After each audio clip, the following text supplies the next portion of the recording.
Okay. Sorry. What happened?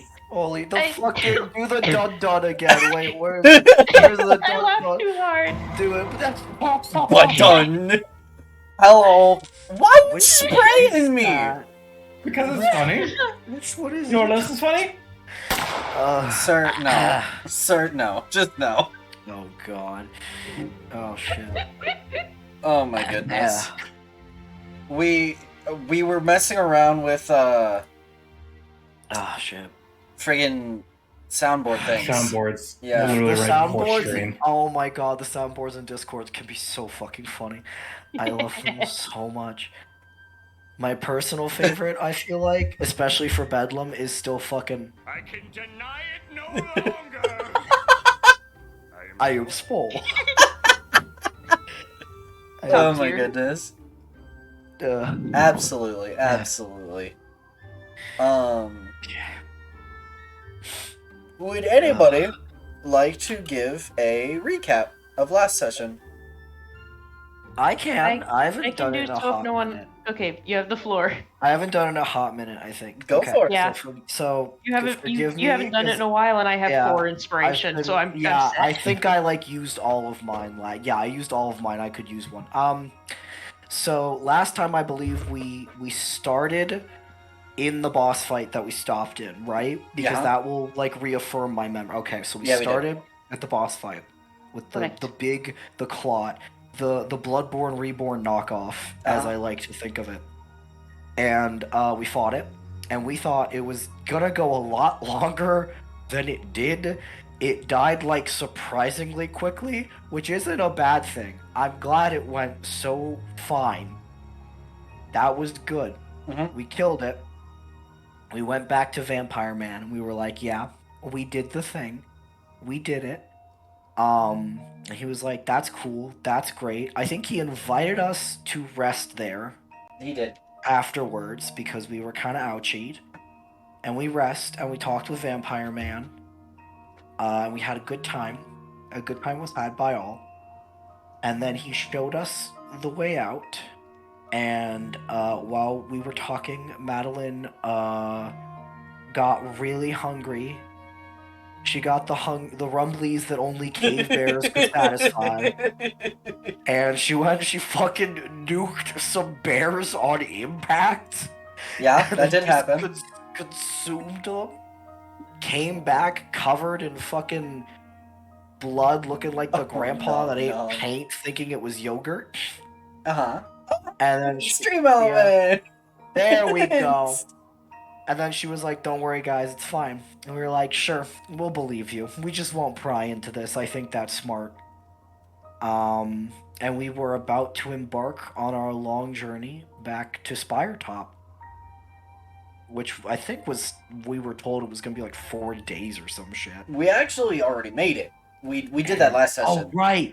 Yeah. Right, we did walk through the desert. We fought some, like, very minor shit. Like, not much happened. That's why I didn't remember it. But Yeah, we walked no, through not the much desert happened at and all. which was good. It was uneventful. We got back. We saw Felix. Yeah, I remember now. Bedlam just hugged Felix. It was like, oh my god. I have been through so much. Felix was like, oh my god, you're alive, and gave us food and a place to sleep, which was very nice. Yeah. Sniffer is alive and fine. Yeah, I know Sniffer's good. I still need to find my fucking wolf. true. And I think because we went to bed and we slept, that's when we got the level up. Yes. Yes. So that is where we And left that's off. where we ended. I did it! I Yeah. remember it. Go ahead and take an inspiration, good sir. Yay. 1 inspiration. Nice. And I have good news. I found my dice bag full of like all my good dice. So like I'm no longer gonna be rolling like crits all day. Oh, thank God. Oh, thank God. Maybe we won't die as fast. That would be nice. I can change that. Don't do that, though. Why would you do that, though? I just won't heal you then, Mom said bitch. so. I don't know what. I won't heal you then. Said I don't know so. what you want. Listen. I can't exactly say no to Mom, can I? I mean, you can't, but then if you try to kill me, I'm just gonna kill you first. You're a warlock. You have what? 2 spell slots? Oh, what a threat! Ooh. I also have a fun ring. This is true. He does. True, but I can just wind tunnel your ass. I don't want to hear shit. You don't have a lot of strength to fight against wind tunnel. Now Madeline. Now if Madeline tried to kill me, I'd be fucked. I won't argue that. Break me like a tiny twig. And Ariale could probably fireball me. Miles is like the one guy I've got a shot against, so I'm gonna take this. He's like, let me have this. I'm like, let me have this. I could at least take the twink. Come on.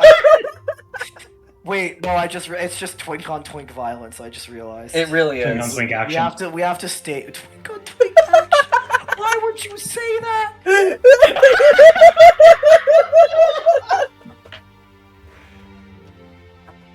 Oh man. I thought you were into tentacle mommies, not deep gnomes. Listen, I'm an equal opportunity warlock. Oh, so you're into deep gnomes then? No, No, but I really. could be. No, really. The question is, if you're asking what Bappo is into, the answer is yes. You know what? That's fair. That's fair. Okay. So you guys have leveled up to level 5. Congratulations.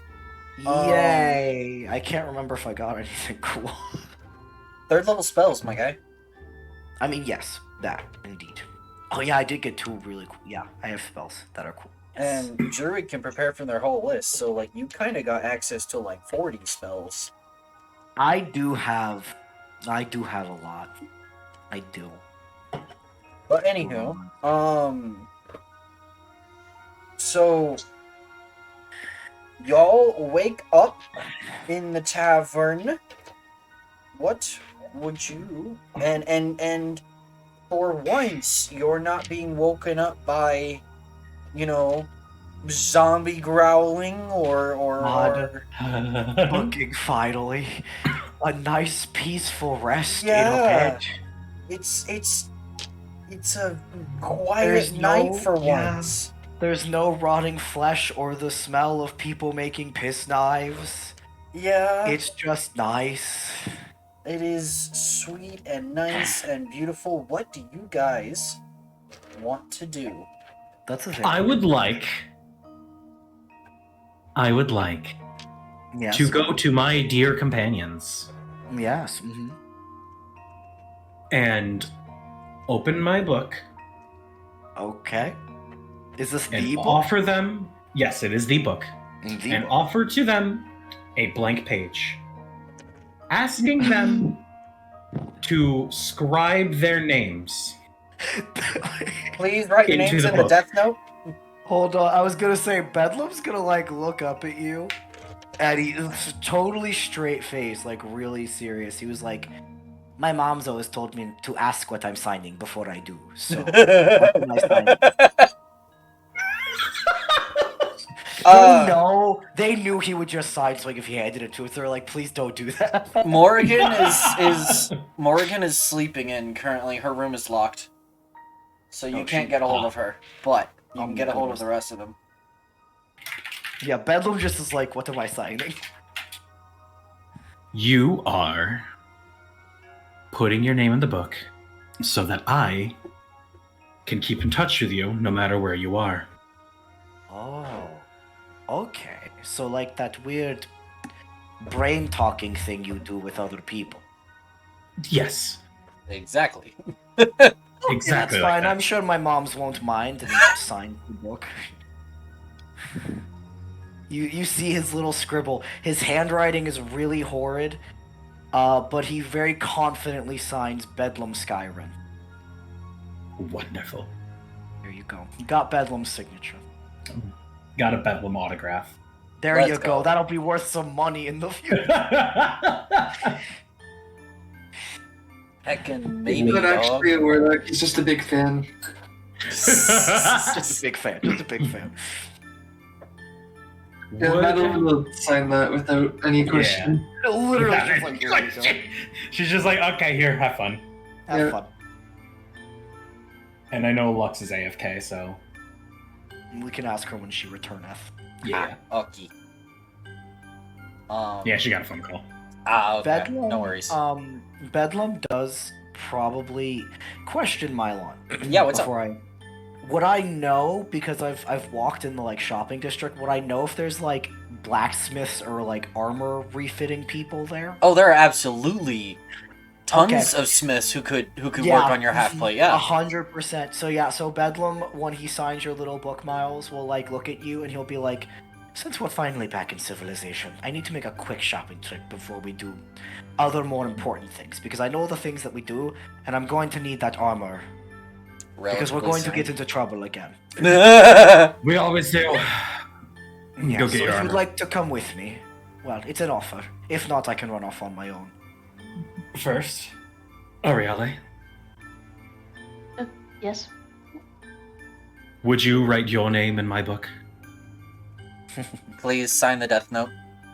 Sign the death note. It won't hurt Oh my gosh. you. It won't hurt you, I promise. You won't immediately die of a heart attack. It's fine. I'm sorry. She might die of a coughing fit, though. I'm sorry. Me too. Actually, the death note.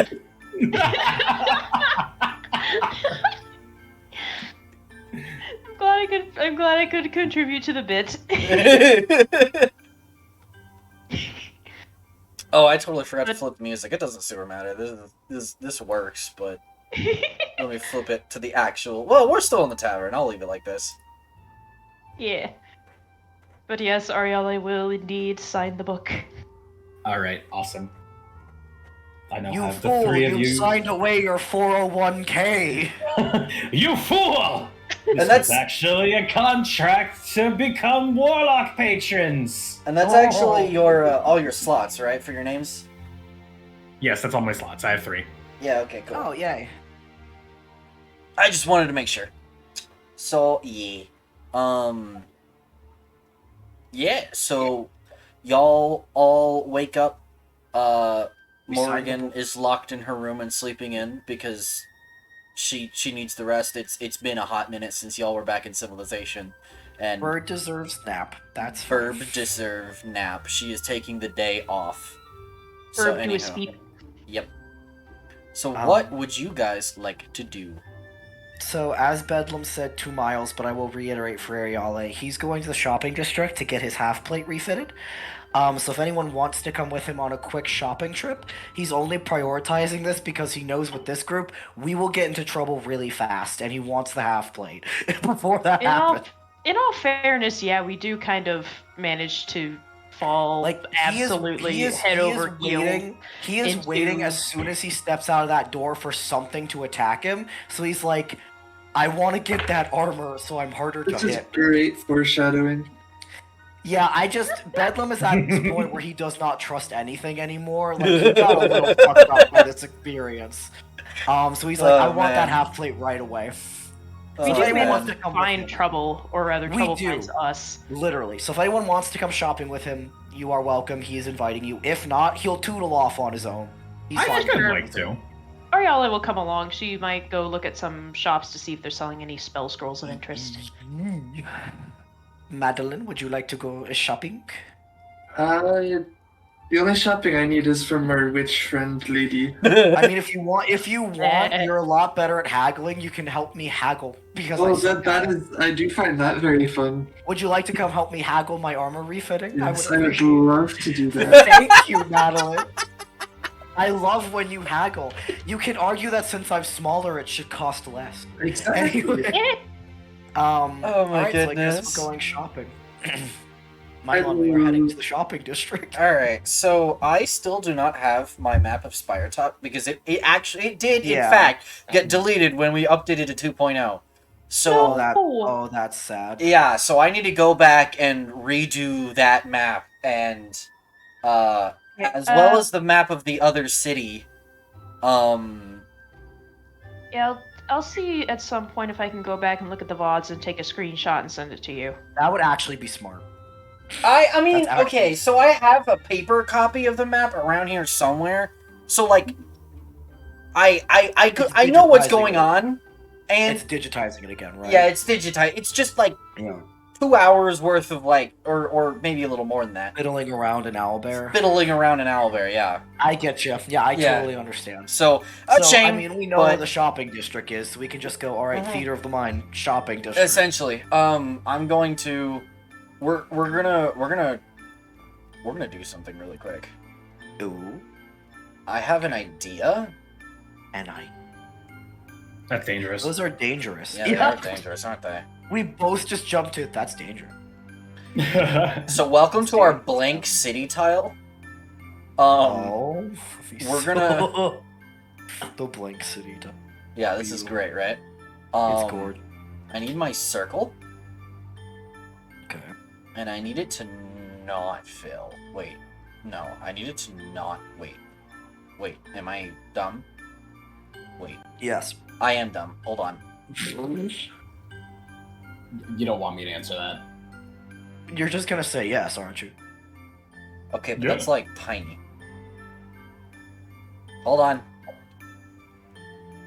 Aha! Okay, so forefathers, one and all, bear witness to the city of Spiretop. I'm. Oh, They say Rome wasn't built in a day, but Spiretop. what?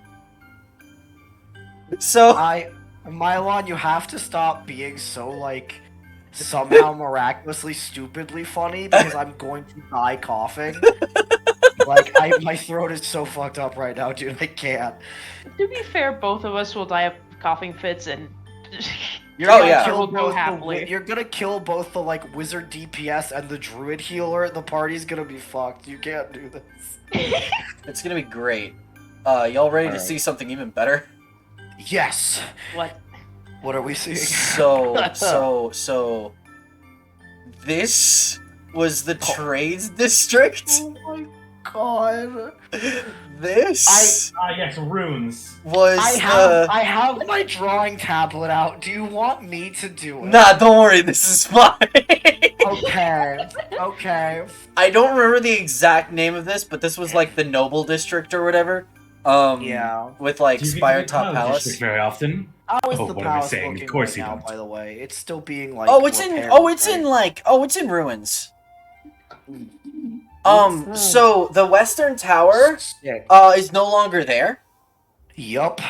Remember that. The saw it Northern collapse. Tower is. The bridges between all three towers have been destroyed.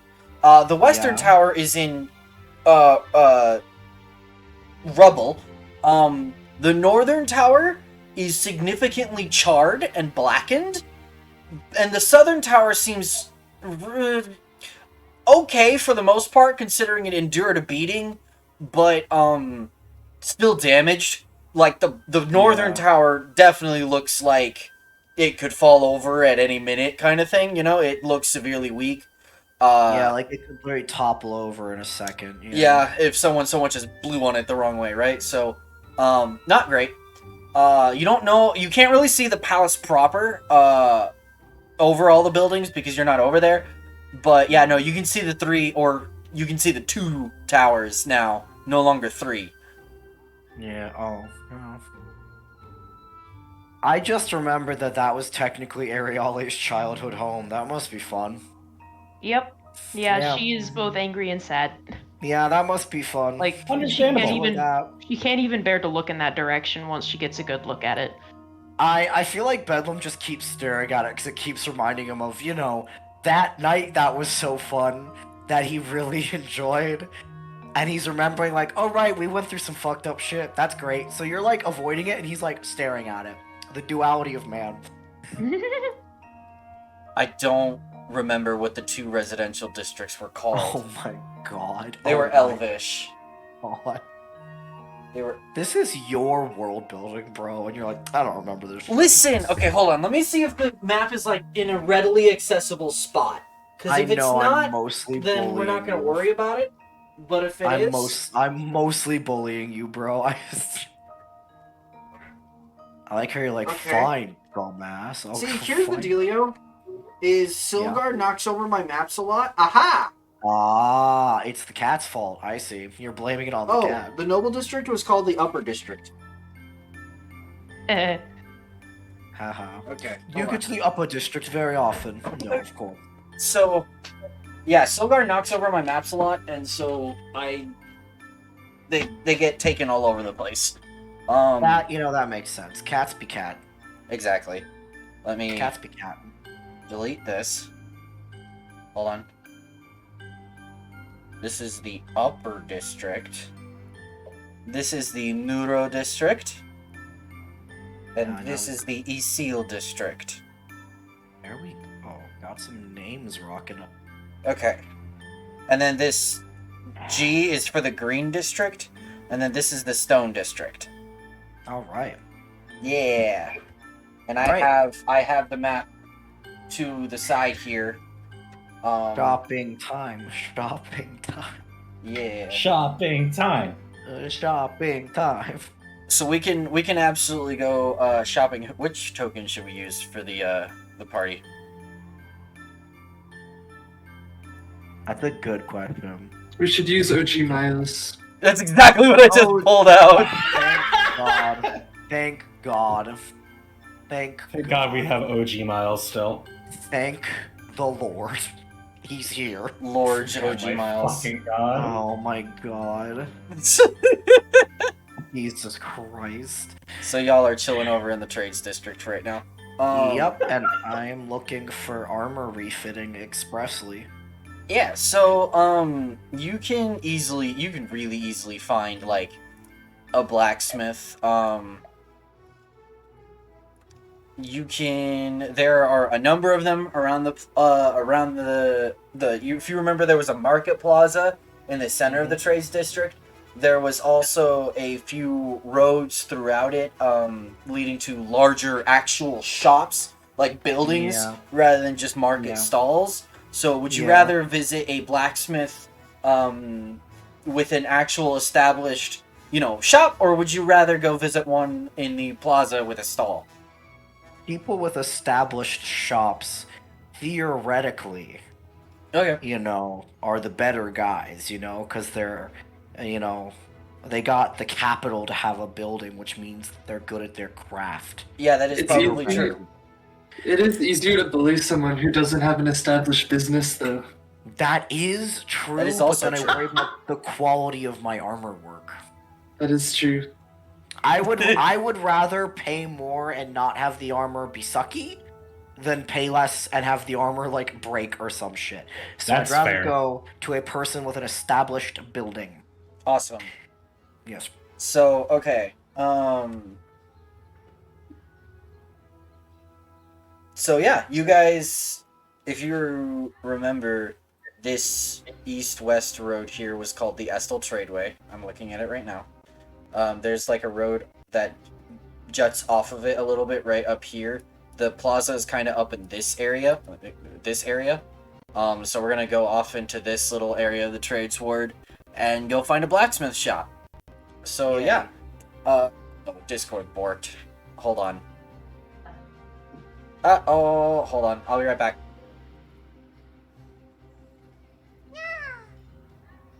There we go.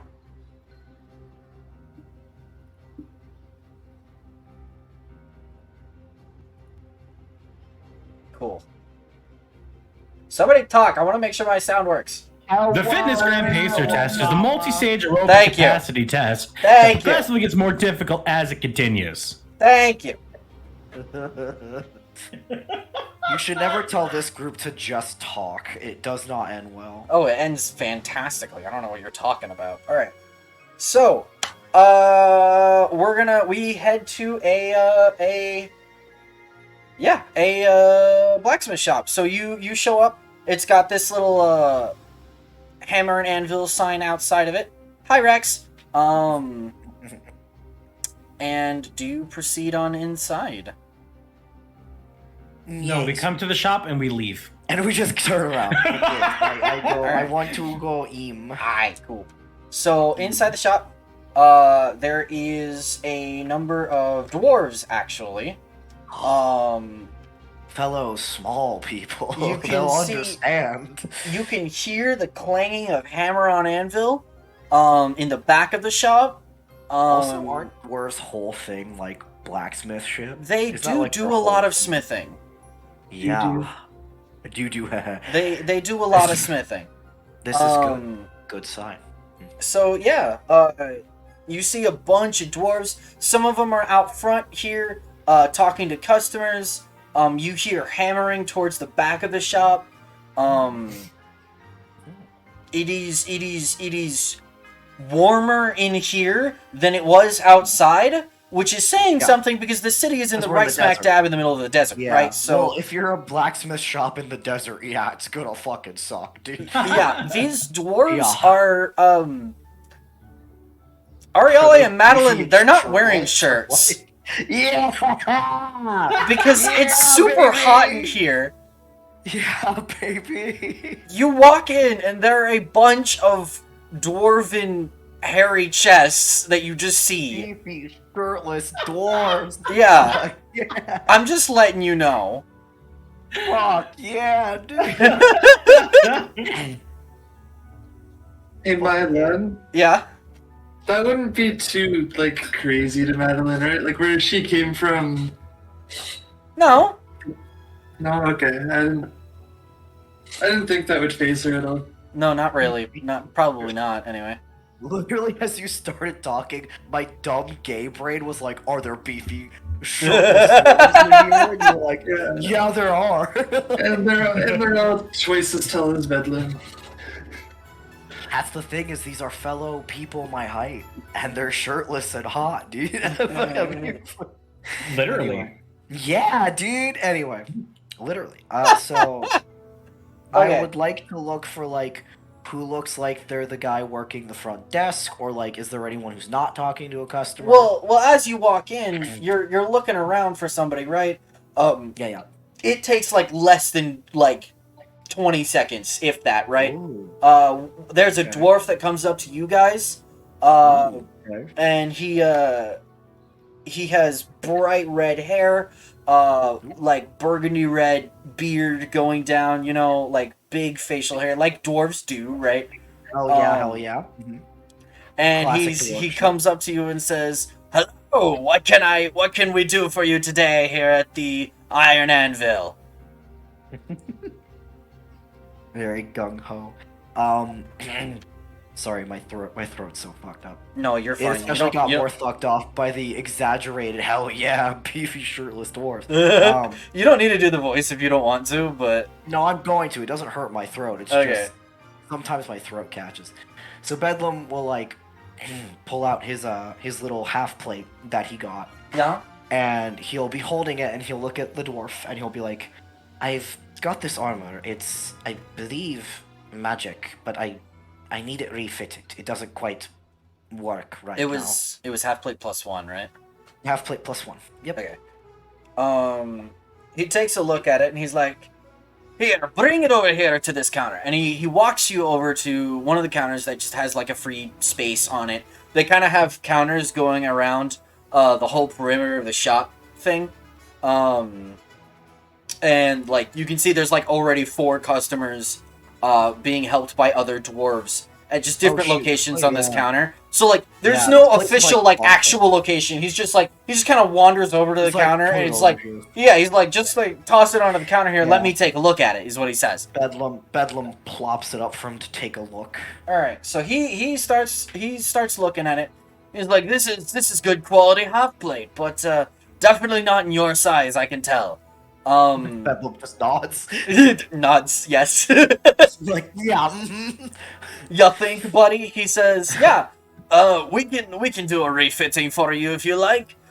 We would just need your measurements, and to size down magic armor like this, it would be we're going from medium to small, so it's not that bad. So we're Okay. going to say, hold on. Why is my brain blanking on this? I'm waiting to hear like 12,000 gold. or No, some it's shit. not 12,000. It's Okay. 11,000. It's 11,000. 999. I actually have a decent amount of money, so I'm not like hyper worried because I don't have anything else to spend it on right now except training for feats. Which I don't know. He's gonna say, since this is magic armor, unfortunately, I'm going to have to charge a little more because that takes longer to work. Yeah, that makes sense. So I can get this refitted for you for 200 gold. That's actually not bad. That's genuinely not that bad. I actually have that. That's actually not a problem. Yeah, I'm not even gonna bother with haggling because as long as they do well with it, that's fine by me. I will give them the 200. Alright. I'm assuming it's paying up front. Yeah. He will say all our armor forges and refittings come with our Iron Anvil guarantee. If you have any issues with the armor, if it breaks or if it doesn't fit, you can always bring it back and we'll refit it or fix it for free. Oh my fucking god, we have a warranty. I was gonna say That's exactly what that's exactly what this is. I am glad I came to the building place. I get a warranty with my armor, bro. That's exactly what this is. You came to the building, you get a warranty, but you can't haggle. Actually, Okay, but I'm fucking here for it. but do dragons void the warranty? That is a good question. What voids this warranty? What Do voids you want to the ask what voids the warranty? Go ahead, Miles. I won't stop you. Ask what voids. I want to ask what voids the warranty. He says, "Oh well, unfortunately, we can't guarantee an armor's effectiveness against Again, yeah. well, disintegration, Okay. Fair. That's fair. That's fair. If I get disintegrated, that's on me. incineration, Okay. Also fair. Yeah, that's fair. amalgamation." Oh no, Camille. Oh, It's okay. That makes Okay. sense. Sure. Yeah. Fair. We cannot guarantee the armor against. Hold on, I'm thinking of like different ways to like kill a D&D Legally. character now. That's fair. what, Oh my gravity? God. Fall damage. We get fall damage. No, Void. See it against fall. He's like, okay, Meow. we'll guarantee the. You can bring back the armor. Short of basically that. As long as it still exists. You can even bring it back in pieces, and we'll be able to fix it. It might take longer, but Okay, this is actually great because even if my fucking armor breaks, I'll just come back. and But, they can get this point. I need to warn you that if you can't bring it back, unfortunately, we cannot offer you a guarantee. I mean, that's fair though. So, If it's If not you- there, we can't really do much about it. so. If Yeah, you lose if the armor, I'm- yeah. or if the armor is destroyed entirely, or if it is missing pieces, we cannot fix it. Furthermore, Yes, if that's you it, perish, we cannot retrieve your armor for you. That's fair. I mean, that's fair. I'm good with this. Yeah, I will give them the money and the armor. I Alright. appreciate the warranty. This Done is good. deal. Yeah, this is good. I like this. He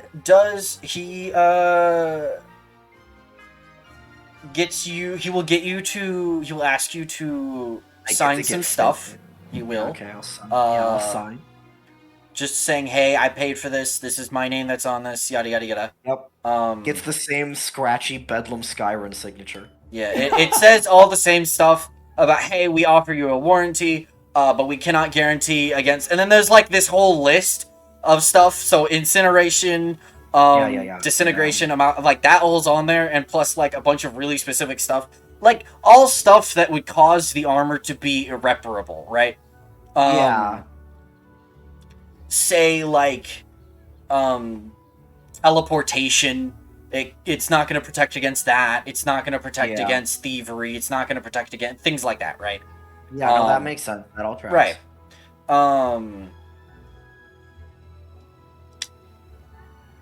you see an option in the form you're signing to do a payment plan, but that involves interest, and since you're paying it all up front, no need to worry about that.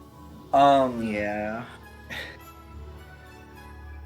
I recently went and did a whole bunch of research into how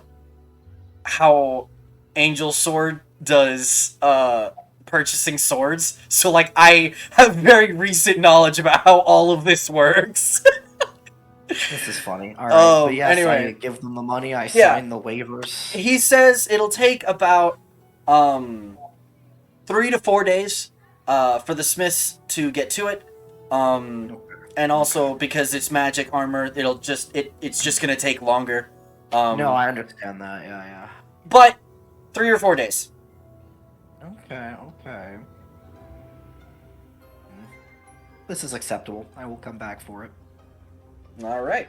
He gives you a ticket with a number on it, and he sticks a similar ticket with the same number on your armor, and he says, "It's like a fucking dry cleaners." Anyway. Yeah, exactly. This is fucking funny. Okay. He says, "Try not to lose this ticket. The number is attached to your name, so if you do lose it, it's not the end of the world. But the ticket makes it very easy for us to identify which piece is yours when you come back." Bedlam very confidently sticks it with something very important, like his fucking medallion or some shit. Like he sticks it with that, so that he's like, Awesome. yeah, I'm not gonna lose that. Awesome. All right. Pause for just a second because I need to use the restroom again because I've had a lot of tea. I need to hear more about the wars. y'all can discuss amongst yourselves what you would like to do next. I'll be right back. Okay, so I'm waiting on my armor now. That's literally all I wanted to do before we did anything else of other importance. True. Madeline is very disappointed they were given a fair price. I know, right? I was expecting something exorbitant, and then they're like 200, and I'm like, that's actually fair. Yeah. That's fair.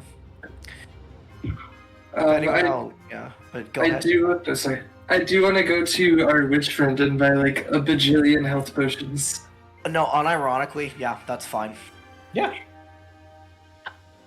Also, just so you guys know, with our new fancy level spells, I did pick up a really good health thing. So I'm buckling down to do more healing shit. Nice. I will be good healy boy and attacky boy. I'm still good at attacking. I'm good at both. It's why I like Circle of Stars, 'cause you can switch between them with the different star forms. It's really Bedlam attack. And he also protect.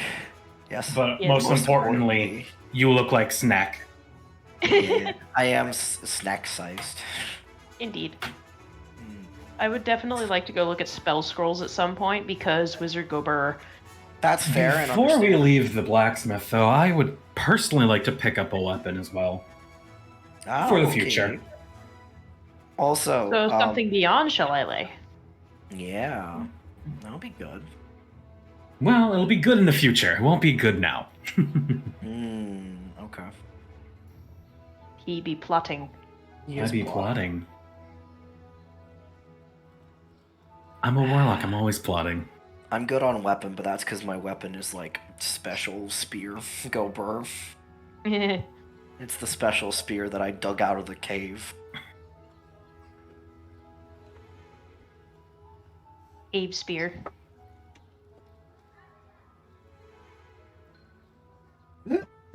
Okay, I am back. Welcome back, Mylon. Hi. How are you? Emptied. Good. Why would you don't stop?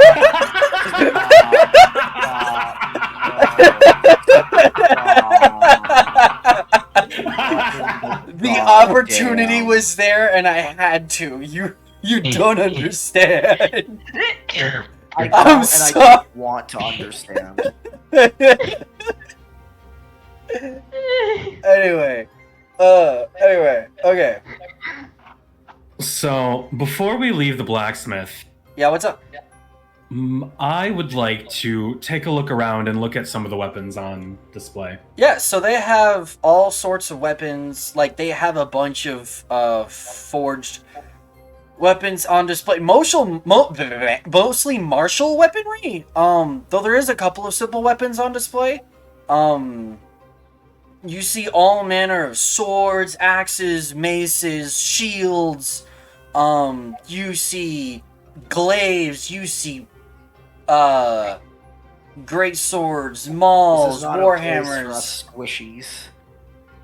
You do of simple weapons. You do see spears up on there.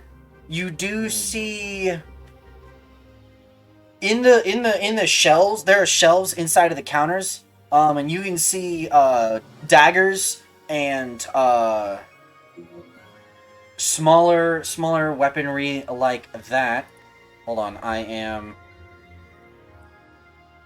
I need to remember because I don't know the whole weapon table off the top of my head. You'll see daggers in the counters. You'll see some maybe a short sword laid long ways, you know. But yeah, you see a lot of martial weaponry. You don't see really much ranged weaponry. But what exactly are you looking for? Or you can commission a piece. That is an option. Well, speaking as Miles, Yeah. would like to pick up one of them fancy blades, one of those fancy martial weapons.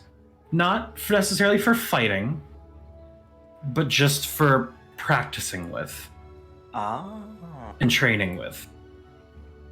Okay. The dwarf that was kind of helping Bedlam earlier, he's helping you now because you're kind of in the same group. He's like, okay, let's see, to practice with. Well, I don't recommend one of our fancier blades. You wouldn't want to hurt yourself. So he's it's like, fine if it's not bladed. It could be dull. a training blade, Mm-hmm. He says, You plotting, man. he says, what kind of weapon would you like to practice with? I have Something swords. lighter. I have swords. Do you want to practice with, a training sword? I have axes. I have training weapons that mimic the weight of, say, a rapier. What are you I'm thinking? not physically strong, so something lighter like a rapier would probably be benefit me more.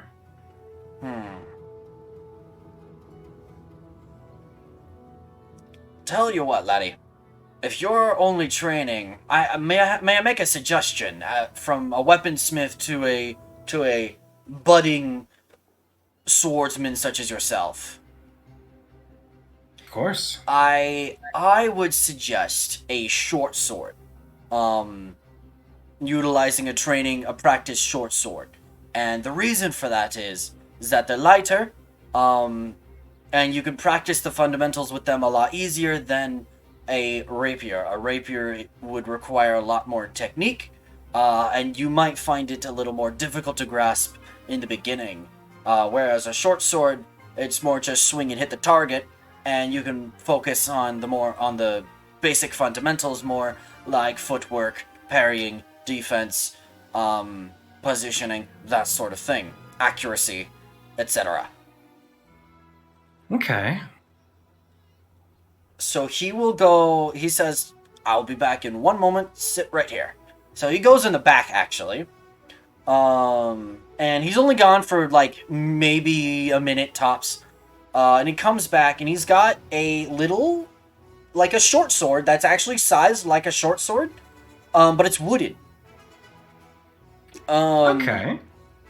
And he says, I've got this training sword for you right here. We'll sell it to you at half the cost of a normal short sword for 5 gold. It's not going to hurt, any monster too terribly good, but when you're practicing, it'll get the job done.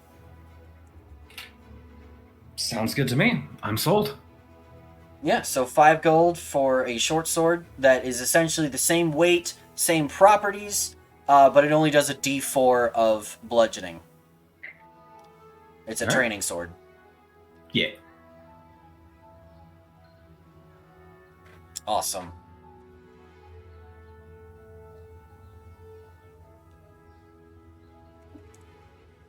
Alright. Do y'all want to do anything else while we are here? Don't think there's anything I need. Probably not. Not for a wizard in a blacksmith shop. No offense to you, but probably not. Yeah, probably. Alright,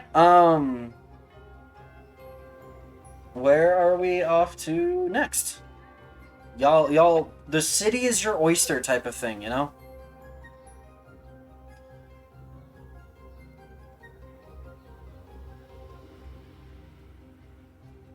Well,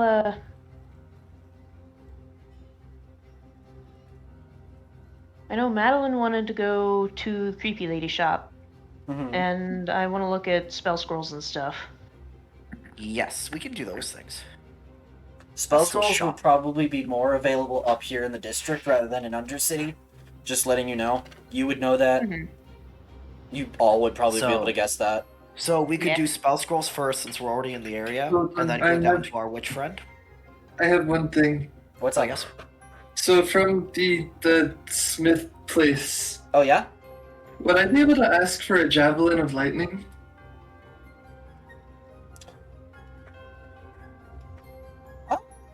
Hold on 1 second.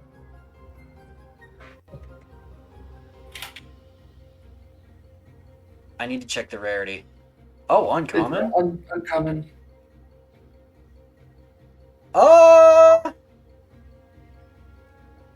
The dwarf kind of smiles a little bit, and he's like, you know what you're asking for. I approve. He says, usually we don't keep our magic weapons on display, but I can promise you we have one. It's gonna be a bit pricey, though. How pricey might that be? He says, unfortunately for a full-blown magic weapon, it's gonna be 300. It's not that bad still. 300 gold? Yeah. It's not that bad. I feel like. I want to try to bargain with him, but that's a fair price. I know, right? What did Maddie ask for? A javelin of lightning. Yes. I'll give him that much. That seems like a fair amount.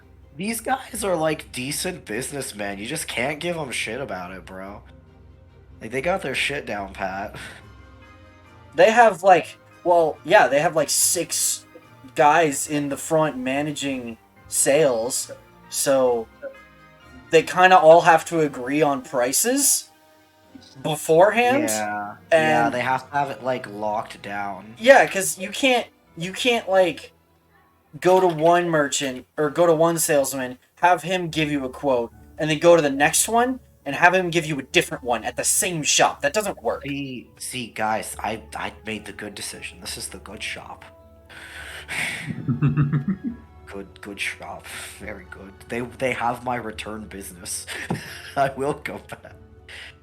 Yep. So yeah, he says 300. So if you wanna buy one, he'll give you the same thing that he gave Bedlam to sign. The whole thing about it comes with their warranty, their guarantee. If it's broken or Ooh, same warranty, dude. yeah, if it's broken That's good. or you know, the grip isn't right or anything like that, like anything with the weapon is wrong when you get it, you can always bring it back. They'll fix it free of charge. But you know, javelins are pretty standard, so there's not a huge risk of that happening.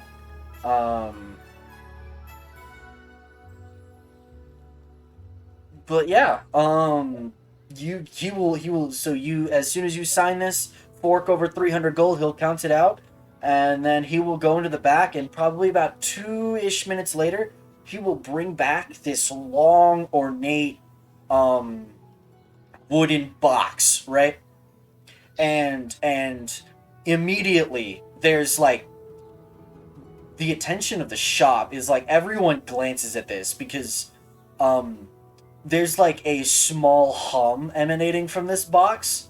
And he lays it out on the counter, and he unlatches like 3 locks on it, and he lifts it up, and inside this box is this steel javelin with lightning arcing down it. Nice. And he says, I assume you know how to use this. I'm just gonna give him a nod. Then he says, thank you for your purchase. And he says, go ahead, take it. She's gonna take it and like put it over her back. Nice. You can add a Javelin of Lightning to your inventory. For those that don't know, essentially, it's a magic weapon. It's an uncommon magic weapon.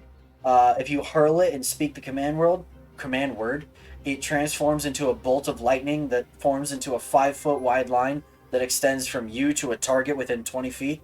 Every creature in the line, excluding you and the target, so not you and not the target, needs to make a dex save, taking 4d6 lightning on a fail and half as much on a success. The lightning bolt turns back into a javelin. When it reaches the target, make a ranged weapon attack against the target. On a hit, the target takes the damage from the javelin plus 4d6 lightning damage. That's good. But that lightning bolt property is only once per dawn, so It's still a magic weapon, like, so it still ignores resistances and all that. But you can only hurl the bolt of lightning once per day. It's still good. It's so good. Yep, that's pretty good. Nice A choice. free I 3rd level almost- spell slot each day is not bad. It's not quite a 3rd level spell slot. Lightning bolt is 8d6. This is 4d6. Oh, half a lightning bolt. Yeah, it's half a lightning bolt. Well, anywho. I would like to look at one more thing. Yeah, what's up? How much would a moon touched short sword be? Not much. So I'm thinking, if I remember correctly, that's a common item, right? Yeah. Man, you're stalking up, dude. A moon touch sword.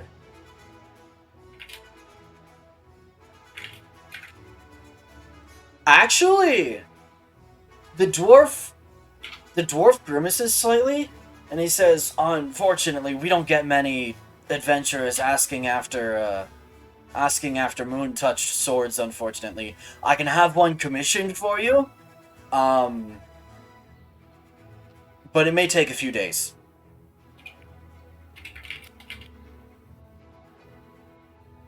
Madeline's gonna shake her head and just say, "Never mind that then." I'm sorry.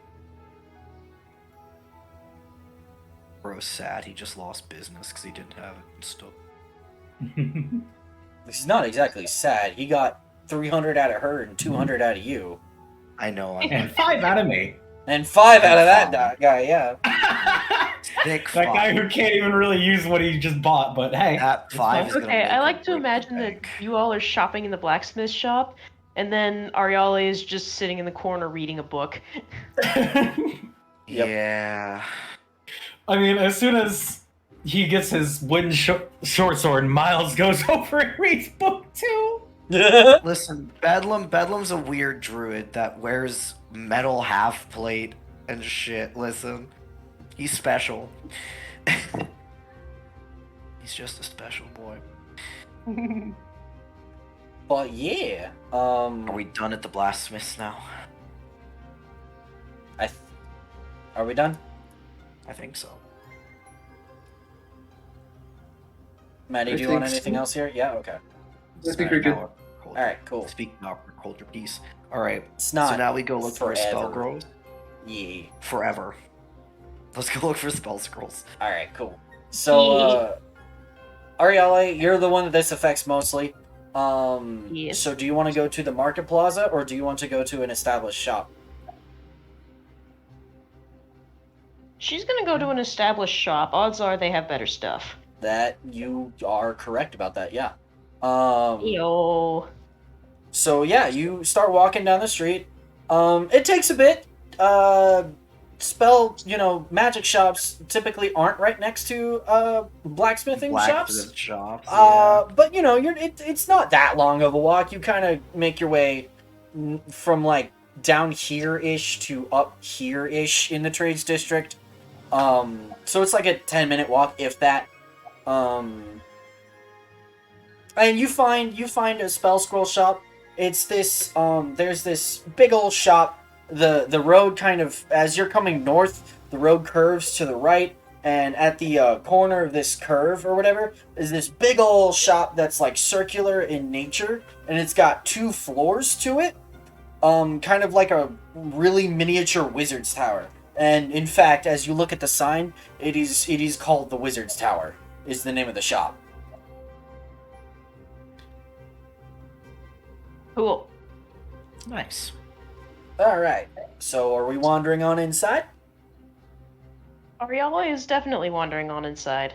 I would Alright. definitely want to inside. take like a peek. I'm curious. I can't use. I mean, you can buy spell scrolls and use them, you just can't copy them into a spell book, that's all. Wait, you're back to... I was gonna say you're back to the tome eventually. Eventually. Yeah, Not yet. It will come in time. right. In time. So y'all go into the shop. And as you come in, there are little floating like balls of light kind of floating around the place that you hear like what sounds like humming, like musical humming coming from these little lights, hi May. But Hi, like dear. they don't seem to bother you too much as you guys walk on in. The walls are floor to ceiling, like it's like 20-25 feet floor to ceiling, just spell scrolls and books, right? And it like, since it's a massive circle, the way this is set up is that there's a counter in the center with a couple of people manning the store, and then all of the scrolls and books and stuff are on the wall.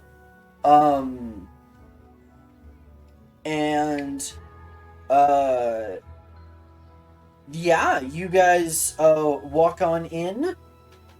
What would you guys are there's a lady at the counter who notices you guys come in, and she's nice. She's human. She just kind of waves. She says, "Hello, welcome to the Wizard's Tower. If I can help you find anything, please let me know." Thank you.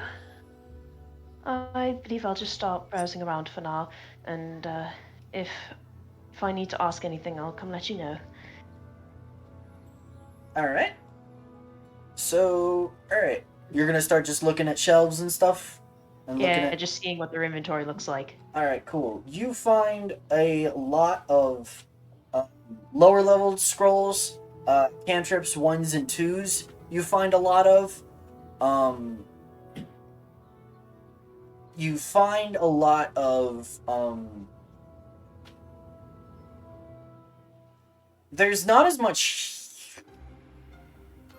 There's not a ton of evocation stuff in here. There's some, but not a ton. There's no healing. You don't spy any healing scrolls. And you don't spy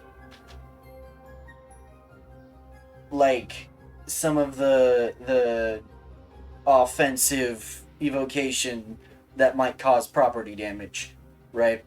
But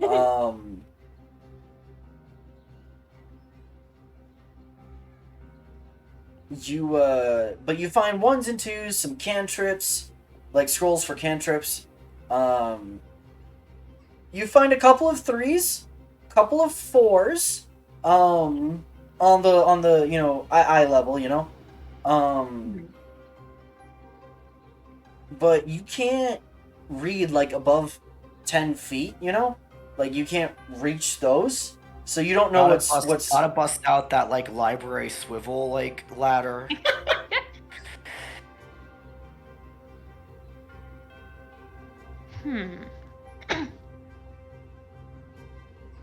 Roll for me a perception check. Okie dokie. Heck. Didn't do well. Okay. Do what? Did you do well?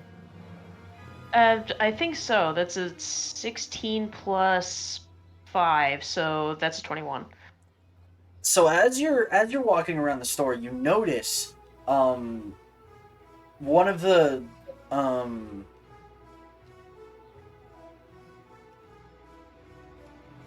I want to say librarians, but like they're Meiji librarians, so I don't know what to call them. One of the librarians kind of wanders, like they walk away from the counter to go check on something for a customer.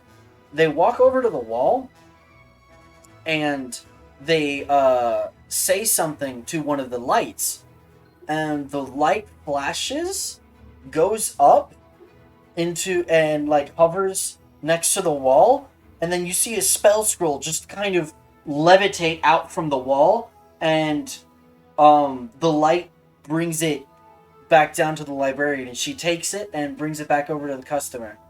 These are fairies, aren't they? Sprites, What are but yeah. Oh my goodness. Fascinating.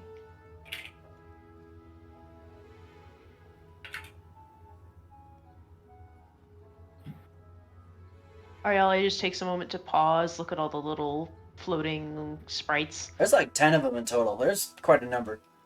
Like 10 or 12. Wow. We've got a regular partnership with the Feywilds. Yeah. Excuse me. Nice. Can I also look at something? I'm actually curious. Go for it. What's up? You said that there were books. Yes. I would like to look through their books and see if they have any books on any druid stuff, on any star druid stuff, on any astronomy, or if they would happen to have anything about my fun little city. I doubt it, but it's worth just looking and seeing if they have anything of interest to Bedlam. I mean, fair. They're not gonna have anything on Astrolith. Yeah, I figure, but if they have druidism or like So starship- they have a couple of like tomes talking about druidic magic, how it works, what it stems from. They have some astronomy books that kind of like list off essentially the stars above Spiretop, and the seasonal, sky, right? So like what constellations appear at what times of the year. yeah, simple astronomy stuff. Simple stuff, really.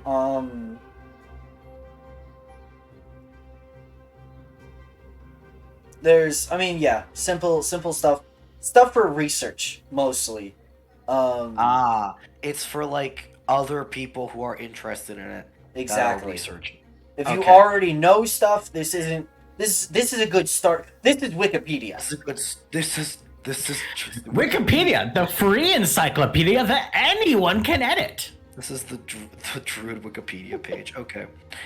That's exactly what this is. All right. With that, Bedlam's like, even I think I know more than this, and I'm self-taught. God damn it! And he just kind of toodles off. Maybe he'll try to Damn like. it, Bobby. God damn it, Bob. He'll try to like. I feel like while Ariella is doing her stuff, he's just like trying to interact with the sprites because he thinks they're cool. That's just going on in the background. One of them will absolutely start laughing, like as you Aw. reach out to touch it. Aww. Like you hear giggling from the light, and then it starts. Do you hold out your hand? Yeah, 100%. It starts bouncing on the palm of your hand, and it feels like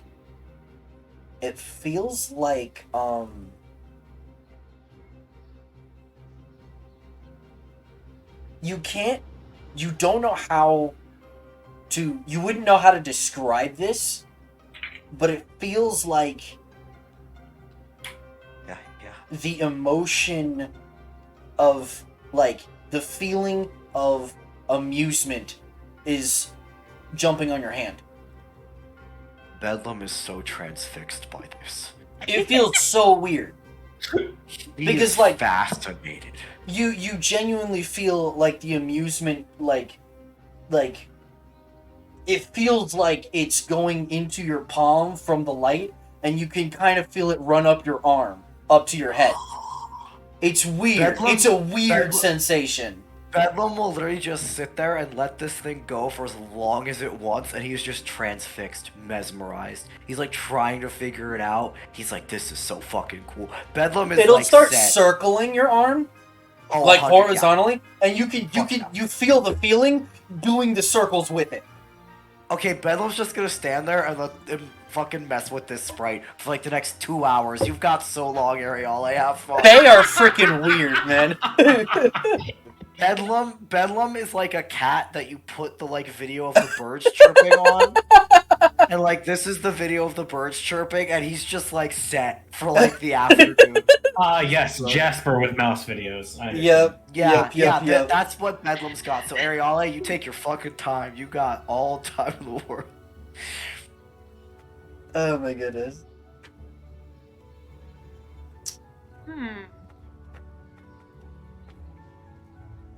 Wizards tend to be introverted and very thoughtful, so no one is really going to approach you and interrupt your thinking process. Ah, yes, the introvert cave. Yeah, I'm kind of checking things. Yeah, take your time. So, I'm going to shoot for the moon here. Go for it.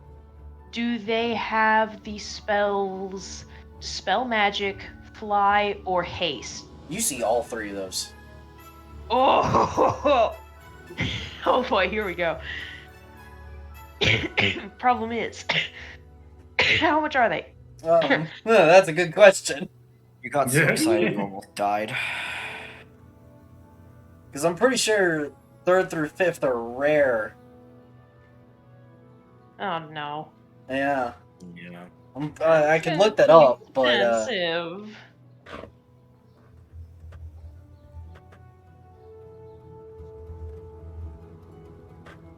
Where's my inventory? oh no, 2 to 3 is uncommon, 4 to 5 is rare. Oh. Less Okay. expensive. Less expensive.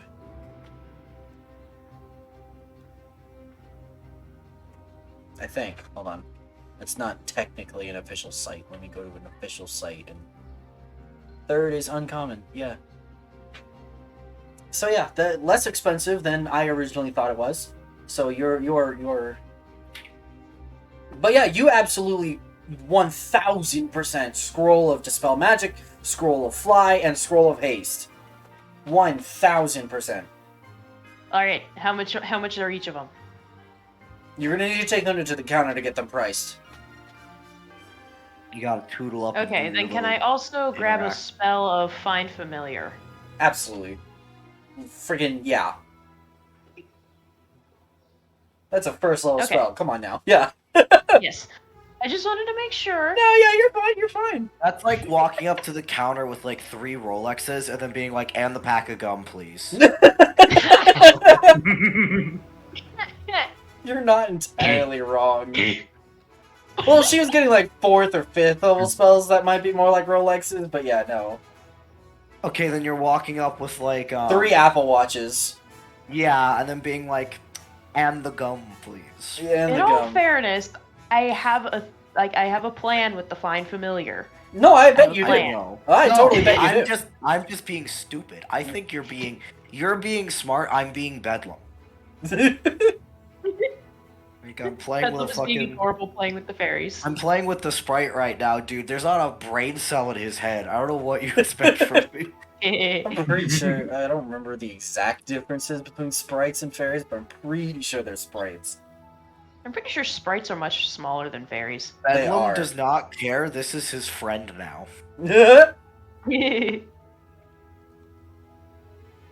Alright. Do you take those Ariella those is- 4 scrolls up? Yes. All right, cool.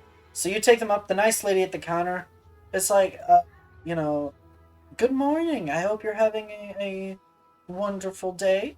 I see we've got Find Familiar. We've got Dispel Magic, Fly, and Haste here, yes? That's correct, yes. And will this be all for you today, ma'am?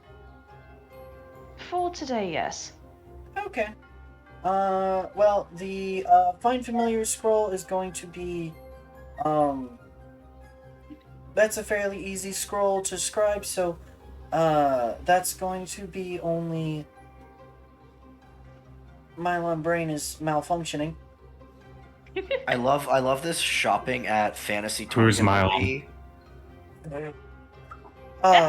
The Find Familiar scroll will only be 30 gold pieces. And then each of the other 3 scrolls are unfortunately slightly a little more advanced. So each of them are going to be 100. I think. Okay. Are we just like mega rich or something? no. That's still not bad. Not 100. That's okay. 75. Oh, that's better. Oh! Okay, I'll take that. 75, Alright, so- 75, 75, and 30. So that's 150, 225, 255 for all of it. Okay. 255 for everything, and then... To answer your those are- question, Bedlam, welcome to being Tier 2 150 to adventurers. copy. You have cash. I've never been at this point in a campaign. I feel like people are scraping for like pennies. Well, I've never been at this point. Raiding a cavern of death that has killed hundreds of soldiers over decades will do that to a man. Yeah, exactly, man. Well, Okay, welcome to being a Tier 2 adventurer. You have some cash. You don't have a ton of cash, but you have some cash. I'm You not have- used to this, dude. You have expendable I income. also think Bedlam being from a society that had no money is also not used to this. Welcome to the middle income tax bracket. Yay, capitalism. Okay. I have the money for all of them. I'm buying all of them. And I have the money to copy all of them. It's going to leave me with 12 platinum and 8 gold in my inventory total, but I'm doing it. Welcome Wizards to being a are wizard. poor. Welcome, wizards are okay. So the rest of the party has cash. Wizards are eternally broke, like forever. This is law. Would Like- Miles know that it costs gold to scribe into a wizard's book? Realistically, yeah, you would. Because I mean, if you think about it a little bit, it takes money to like gather materials for it. It takes money for the ink to copy it into the spell book. It takes a little bit of money. It takes a little bit of cash to practice the spell a little bit. Make sure you got it down. That sort of thing. So that's really what the scribing cost entails. But yeah, you'd probably know that offhand. Miles is going to offer to help pay. So the wizard isn't quite as poor. Not as poor. Not as You- poor. You want my really shitty, stupid joke? What's up?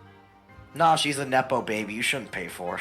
You shouldn't pay for it.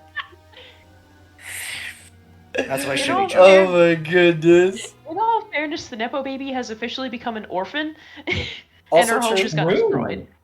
Yeah, but if we're really gonna be tankies in the chat here, once a nepo baby, always a nepo baby. Don't pay for it. Daughter of capitalism over here. Don't pay for it. Homeless orphan Nepo baby. Exactly. You were privileged once. Forever and goodness. always will you be privileged. That's how it works. That's Obviously. how it works. This thing Oh my says gosh. 8th level scroll are still only very rare. I hard disagree, but okay. Wow, yeah, I would say 8th level spells are much higher than very rare. I'd because say they're that- legendary up top with 9th level spells, but alright, cool. Yeah, because that's like tier 4 stuff. My gosh. It is, yeah. Upper tier 3, getting into tier 4. But anywho. Cool. But yeah, Ariela's gonna buy all 3 spells. Go for it. Does Oh, all She 4, want- I mean. do you want to split it? Ariella, you and Miles can hash out splitting 255 however you like. Yes. Lady does not care as long as As long as paid. it gets paid, she doesn't care. Yeah, y'all can split the cost if you want. Plenty of wizards have come in with friends who have money. That happens all the time. I promise you. Sugar baby wizards. Oh my god. Speaking as, yes, even in tier 4, speaking as the member of the party, I have a party of level 20s that I play in, speaking as the member with actual cash in his pocket, I fund that stupid wizard all the time. It happens more often than you think. You wonder why every king has an archmage core wizard. Those dudes are living the high life. Like, those dudes get all their costs paid for without any questions asked. It's not because the archmage is evil, it's because they're broke. Exactly, man. The things a wizard would do for money. Like, seriously. Yeah. Anywho. Small little funny hoo-ha. Done and over with. So how would you like to split it? Yeah. Well, I guess for starters, how much are you willing to contribute? I don't have to ask for more than 50%. you would be willing to ask. 50%? 50%. Well, do you want to go down to the silver or split the last gold piece? Just split the last gold piece. Alright, then I will pay 278 and I will receive whatever. I will receive the 5 silver and change. Or 127. Did I say that correctly? I think you said 227. No, I added an extra Yeah, 100 it's on there. That's not 127. Yes. It I- would be, 127 and 5 silver if you Listen, want to split it's it down been the a middle. long day. You're I had the fine. number on my calculator right in front of me, and I said 227 instead of 127. No, you're good. You're fine. The Alright, wizard then isn't that'll math be English scared. 127 from you, 128 from myself, and I would get 5 silver and change.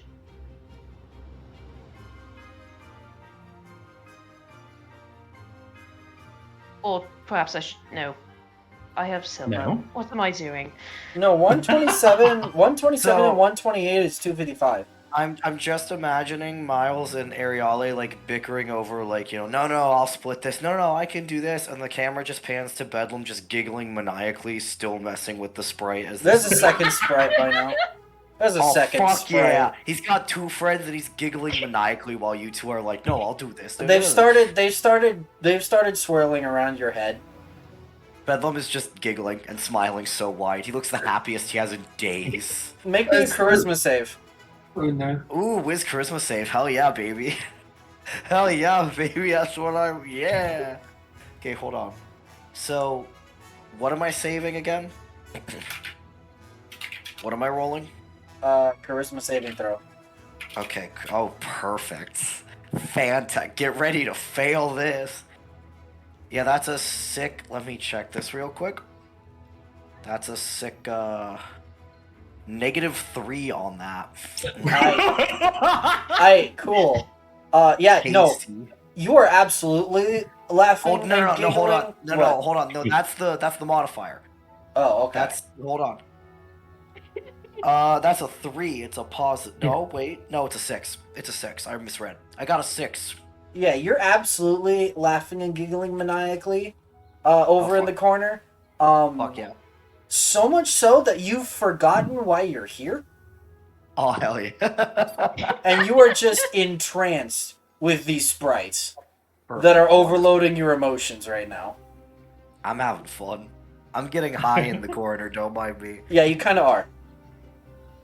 Madeline's gonna walk over and like pick him up by the scruff and just like get out of there with him. His eyes are totally glazed over. You notice. Yeah. Glazed over, still giggling. You pick him up and he's limp like a rag doll. Essentially, yeah. As Miles and Ariale bicker Miles just glances over, watches. Yeah, you glance over, Madeline you pick watch this, Madeline up and it's just go. yeah, and it's just Okay. What? Arielle turns around and sees that. All right. Why We should am I probably- surprised by things like this now? It'll wear off in Anyway. a minute or two. Don't you worry about it. Don't you worry about it. I'm sure he's enjoying himself. Oh, I'm having the time of my life, bro. You know, I wouldn't know. They don't remember a thing. Oh shit.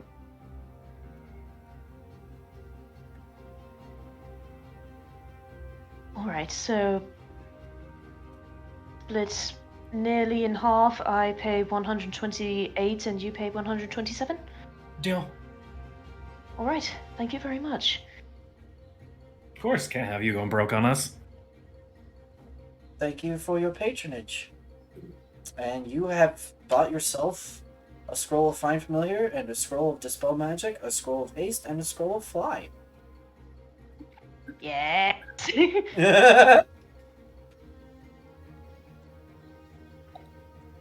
I am very pleased. Good, good. Yes, yes.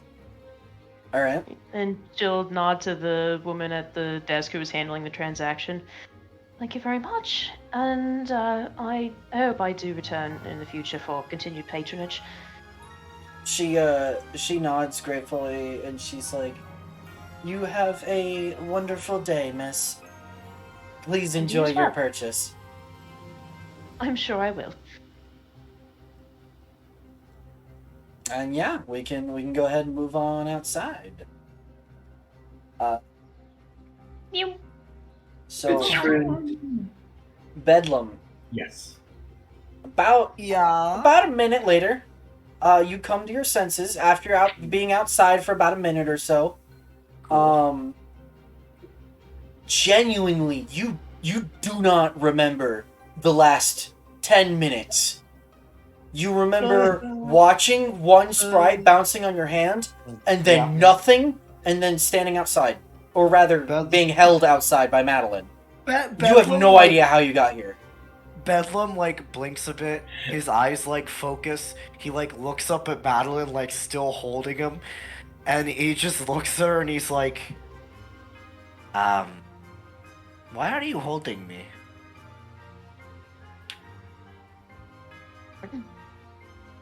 Madeline's just gonna drop him and then say, "Is that better?" I mean, I'm fine. Is there something I have to get better from, or? No, I mean, like, drop him, like, Oh, Yeah. like a sack Yeah. of potatoes. You just drop him. He just kind of like oofs, and then just kind of looks at you. Oof! Just kind of like tilts his head. Like the Mario Just, 64. like confused. That's great. Kind of just gets up, dusts himself off. Not at all worried. He's just like, Oh yeah, no. That was, yeah. no worries, Um, it's fine. But yeah, we are done here if you guys want to move on to Undercity. Yeah. Indeed. Stop Why by did the you sound witch like? friend. Why did you sound like Cartman when you said "yeah"? I don't know. Respect my authority. All right. No, yeah, I'm good. There is an entrance near here, actually. Just east of here, like actually right next to y'all. Y'all are like right here-ish in the trade sword. There's like an entrance right over here, so. Yeah, like a minute, if that. So yeah, y'all wander over. This is a different entrance, so as you're descending, it's not totally immediately familiar. Somebody roll me a survival check. Ooh, me. This is like my whole thing. The Yeah. one thing I'm good at. Yes, do the survival. Survival cave check. I'm gonna do it. Okay. This is the. Alright, here we go. That is. Yes, done. 17. Alright. You aren't lost. You're like, I think I recognize a few of these things. And you Yay. start walking in the direction you know is south again. And eventually you make your way back into familiar surroundings, and you can make your way towards the witch's shop again. I am a good cave dweller. Yes, you are. Good job, buddy. Yay. Good job. Anyway, Yay. we make it all the way. Let me change the music because we're in Undercity now. But yeah, we can make it down to the witch's place. I forget what her name was, to be honest with you. I don't know if we ever got her name. We did, She was just. We did. actually. Then I don't remember. I don't remember her That's okay. I wrote it down. Where did I write it down? It was over here, wasn't it? Why did I not open this document before, man? I'm kind of stupid. Area Black Blood. Oh, that's a nice name. Yeah. I can put it in chat for you in a second. 1 second. Nah, Area Black Blood. That's the old witch lady that runs the shop down here. You know? Yee. Yeah. Alright.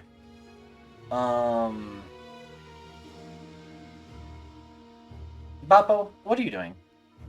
Nothing. Okay. Okay. You realize this isn't actually indicative of real distance, right? Yeah, I know. Okay. Interesting. Interesting. The city is not 120 feet long. The city is several miles wide. No. It's totally 75 feet. 75. Yeah, By like 105? Yeah, no. Miles Alright. can totally huck an Eldritch Blast from the Green District into the Upper District. Sniper. Oh my goodness. Alright. So y'all proceed on into the who all's going into Aria's shop? Me. Bedlam will just because he's curious. Ariali will also tootle in just to make sure they don't go too insane. Teehee. Miles is gonna go because no one else can stay out.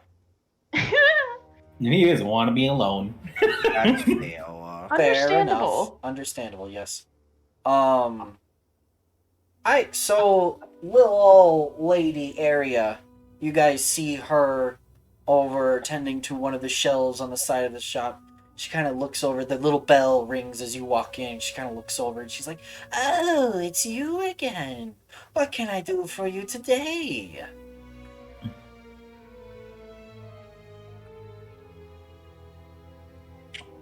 Well, Madeline. I didn't know if anyone knows something. Okay, I'm gonna start with the expensive thing so I see how much I have left. That's smart. I would like to ask her for some dust of sneezing and choking. Oh shoot. Ooh, Okay. Alright, hold on. Interesting.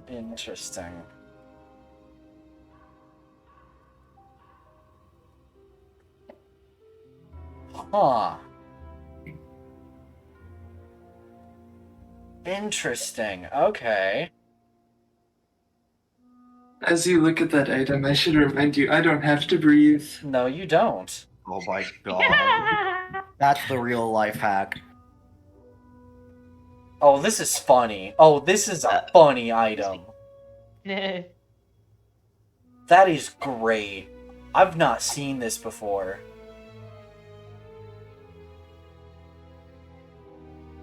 Okay. She grins a little bit. Ain't that just pocket sand? Not exactly, buddy. She grins a little bit and she says, "Ah, I know what you're looking for." She says, "It may... I have a few pouches of the stuff." And she wanders over to the other side of the shop, and she, goes onto the wall and pulls off... There's like a big old bag, right? Like a fat bag, right? that's like several pounds. And she pulls it off the shelf, and she walks over to the counter, and she says, how many pouches would you like? How many handfuls would you like? How many uses, essentially? It depends on how much you charge. Oh, for this lovely little thing. For you, dearie.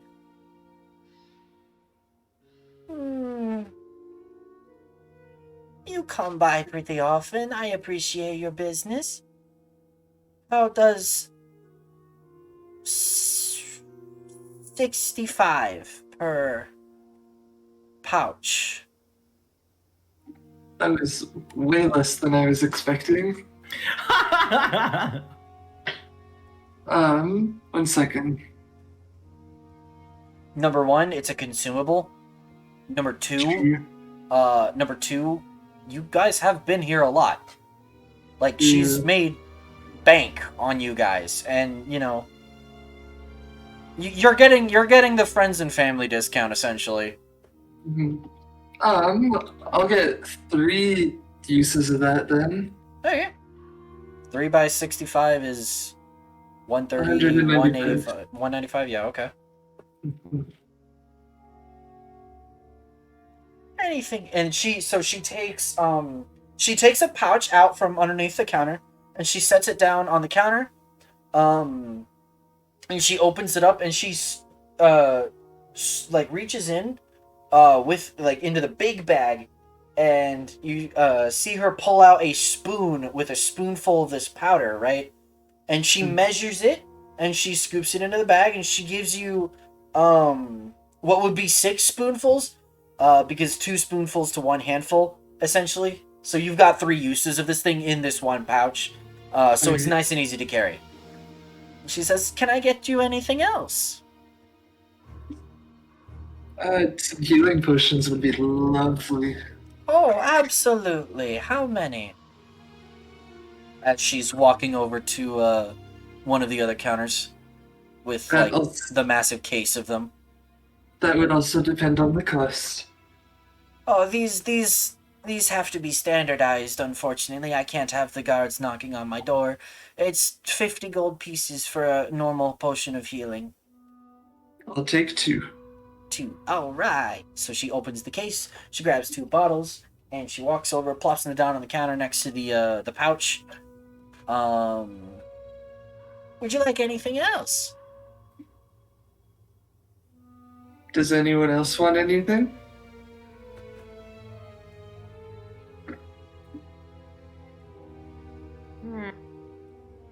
Hold on, let me do some number crunching.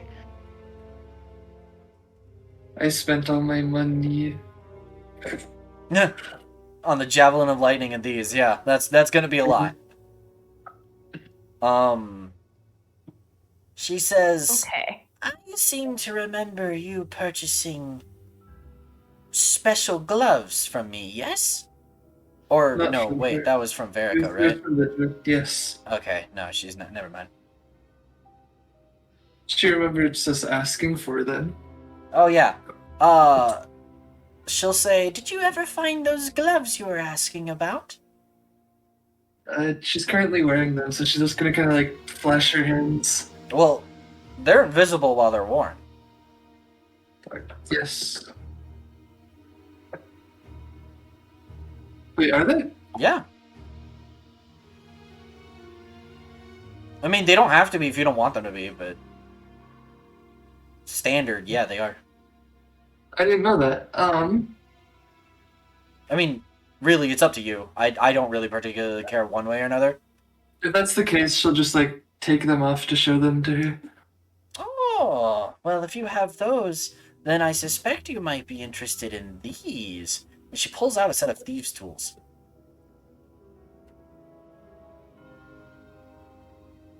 How much is that?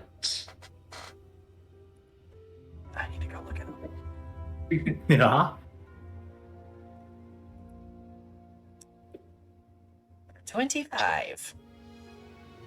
I have 25 enough gold for pieces. I can afford that. I'll buy them. I like her.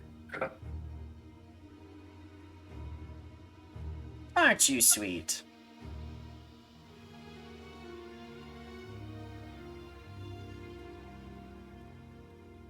Yeah. So you can use thieves' tools to disarm traps and open locks. Yay. And they pair really well with gloves of thievery.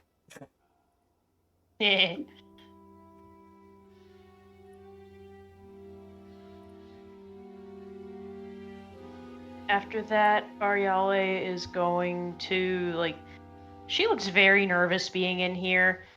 Uh-huh. Because, like, Uh-huh.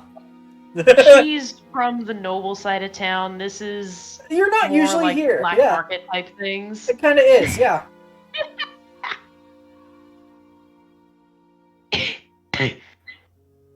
Yeah, so she's gonna... she's just nervously, like, raises a hand a little bit. If I may, could I buy another healing potion? Oh, of course. And that's going to be another 50 gold. Okay.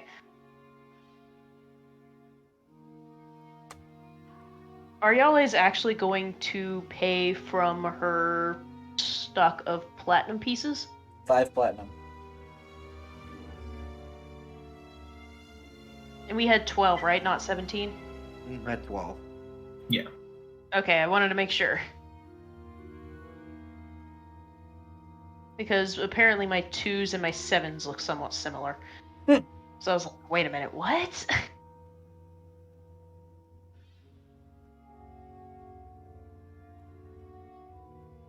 Alright, Matt, if you want to drop the 295, Yep. you can, or no, 320, Yes. including the thieves' tools. Mhm. So yeah, you can drop that, and you've got yourself 3 uses of your Dust of Sneezing and Choking, 2 healing potions, and a set of thieves' tools. Nice. Nice. Okay. Is there any other shopping we want to do? I think I am definitely good. I'm Yeah, good. I think I'm good too. Okay, Ariel. I am also good. Okay, so we're all shopped out now. Yes. By May I this point, humbly it's requ- probably Yeah. noon-ish. Okay. May I humbly request that while we're down here, and we've done all our shopping, we maybe try and find Karamondi and get a wee bit of story? Yes. Yes. Alright. I would like to find Charizard the Magnificent. We'll talk to character creator. Character creator. Can I suggest one thing? Yeah, what's up? Cheetos dust. We should go see if Dare's dog is still alive. My dog. My dog. But Your my dog dog. is out of the city and we're already down here. We can see my dog Well, after Charizard. But yes, thank you for reminding me. We will find my dog. Thank you. We will find Ren. We will find dog. Wait, Let's man. see Charizard first, Okay. then dog. Good idea, though. Yes. Yes, yes. Okay. You remember the way perfectly fine from Aria's shop to Cardamondi's abode. Like his little His little hovel. hovel, yeah. In the Undercity. You guys make it there, no issues.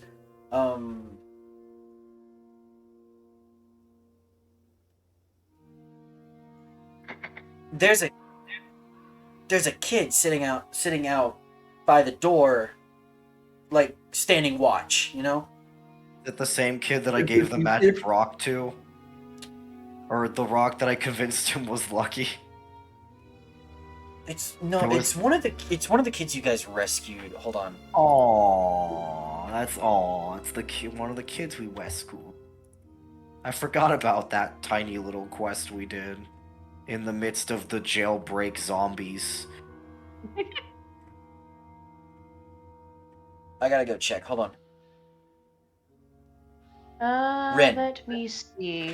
Rin. Yeah, Oh, Rin, Elira's Thor, son. and Cien were the kids. Yeah, it's Aw. Rin. Rin is standing out here. I literally had to go back to the first pages of my notes for that. So yeah, Rin is standing out here. He sees you guys, and his eyes light up as he recognizes you, and he's like, "You're back! You're back! I had heard some terrible stuff about you, but I'm glad to see the rumors aren't true." There are rumors about us. We're Well- famous. Not surprised. We've been gone for a while. Yeah, rumor is you were in the palace during the attack, and well, you haven't been seen for over a week now. Some of the shop owners and tavern owners, especially Felix and Caramandi, thought maybe you died. I don't know. I think But- our death may have been greatly exaggerated. It says, I'm glad. I'm glad. I'm assuming you're here to see Caramandi? Yes, we are. Yes. He gives a small knock on the door, and then he says, "Go on in." Bedlam immediately toodles in there. He needs fucking answers, bro. We all do. Mm-hmm. We all do. So, will go inside. Mm-hmm. so as you guys file in, inside of Caramandi's abode, the old elf is sitting atop a cushion on the floor, resting his staff across his lap. As He- per usual. As he per does. usual, you see cushions already set out in front of him for you guys. Well, bitch was expecting us. What? Yes, actually. He looks The up fuck? as you guys enter and he smiles. He says, "Welcome back." And he said, "Congratulations on escaping the Fortress of Warlords. Would that you could have rested more, but alas, the whims of fate are not so easily dictated." Clearly not. And yet, you seem to see them clearly. I have premonitions. And he says, "Come, sit down." Bedlam plops down. In Miles will contrast, slowly take a Ariale seat. just kneels on one of the pillows. So he says, "But for all my knowledge, as much as the little birdies in the city tell me you've returned, I have yet to hear about your adventures within the fortress itself. Tell me, what have you been doing for the past..." Kind of thinks for a second. 8, 9 days now? 10 days? Mostly fighting reanimated corpses. Causing prison breaks. I see. Seeing lots and lots of death. He's just kind of like staring at the floor when he says that. I have a mental image of like Bedlam's face just going like completely like wide-eyed and slack and like Black. yeah, I think he's like he's like realizing the traumatized fully face. processing. Yeah. He's like, oh, that is what we've been doing since. Oh god, like I think he's just now realizing how fucked up it all is. And receiving more gifts. Shall I put it?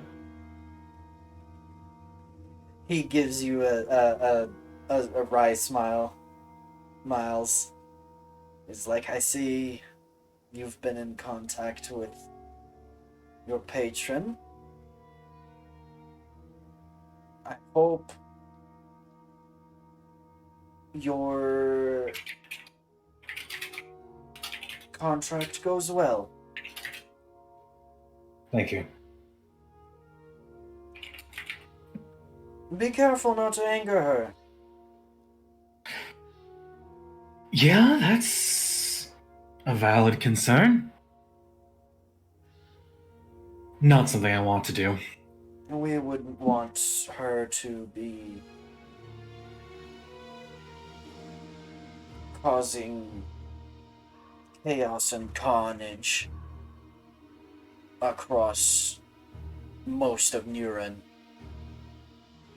Bedlam, like, looks up at that. Even through the traumatization, he's thinking, that's a wild-ass thing to say. He's just kind of, like, listening actively to what y'all are saying now. He knows 'cause- Could it's be you. that bad, huh?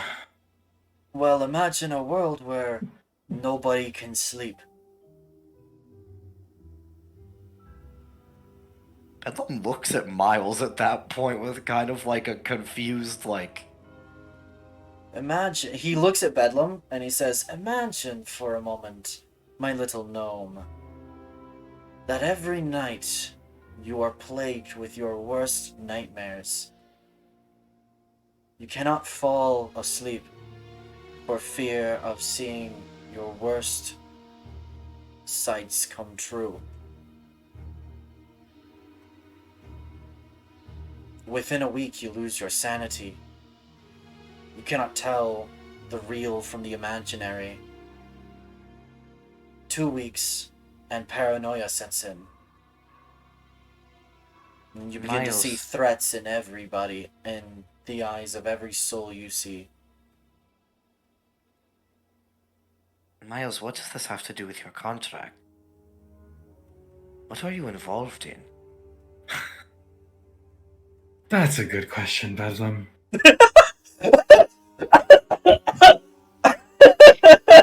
The warlock just sighs.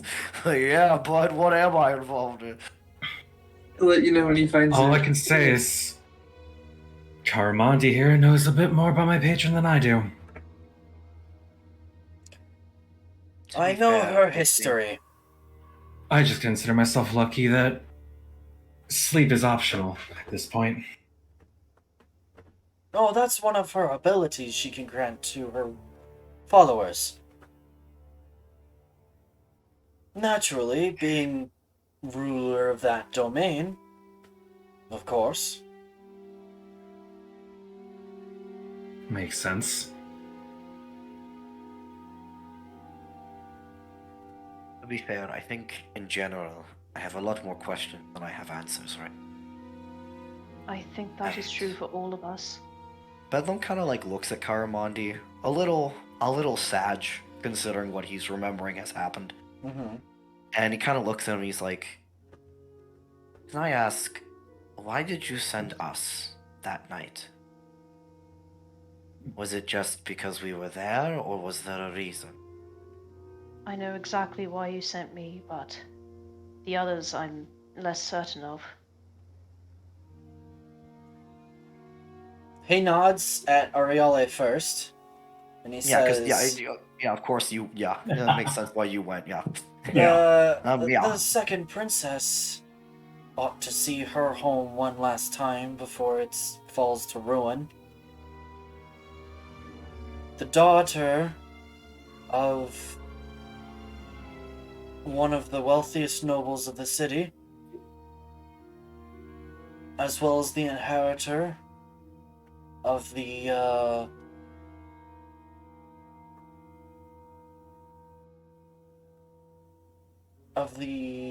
ritualistic combat of the Tiari, ought to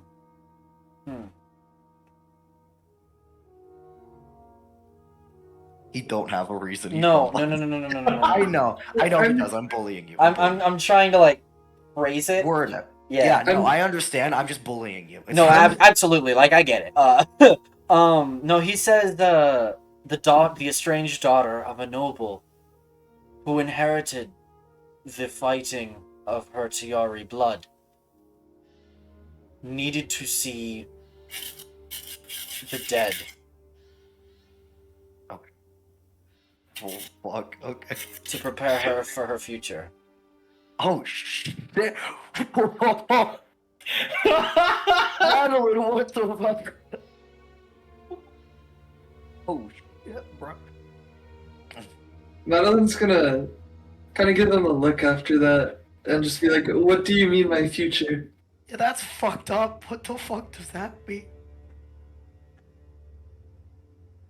Your gods are very real and are very tied to the cycle of life and death.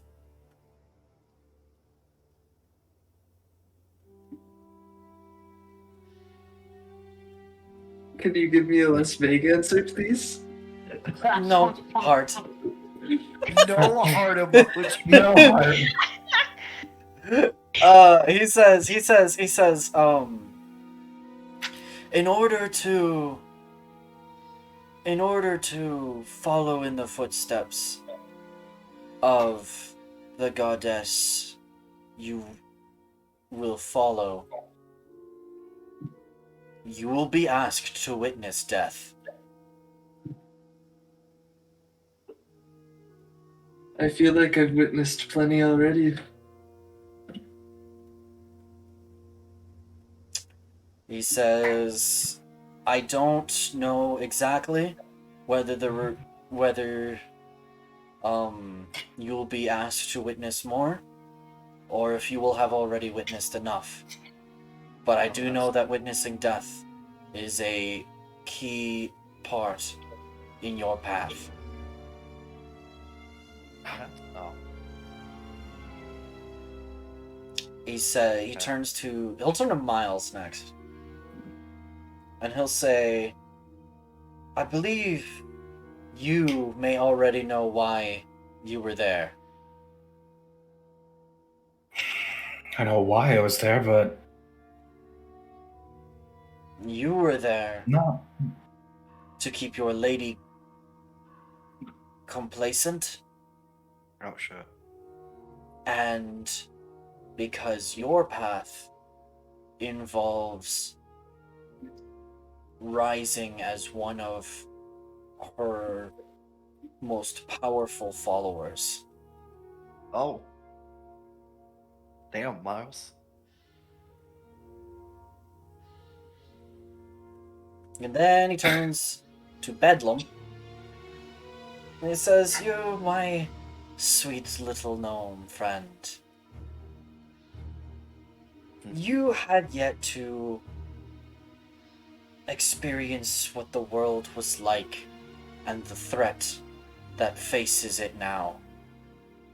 And you needed to see for yourself the horror and the atrocities that are the Kinlon Empire.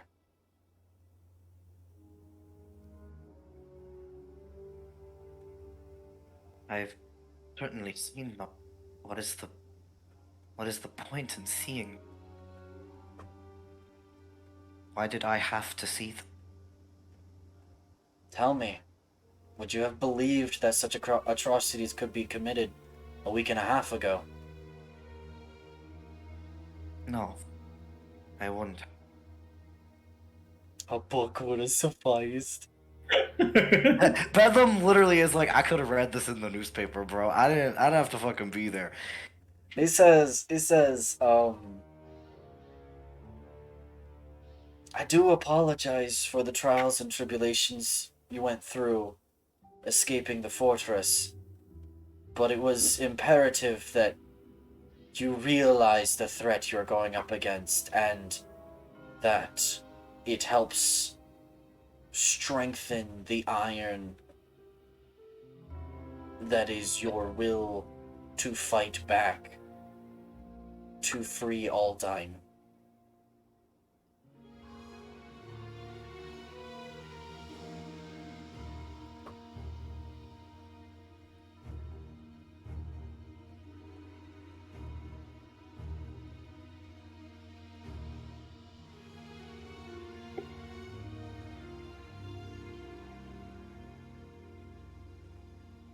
He says,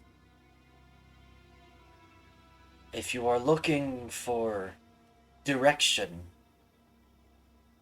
perhaps information on Yes. the woman who sacrificed herself for your lives. Yes, please. Where is she? What happened to her?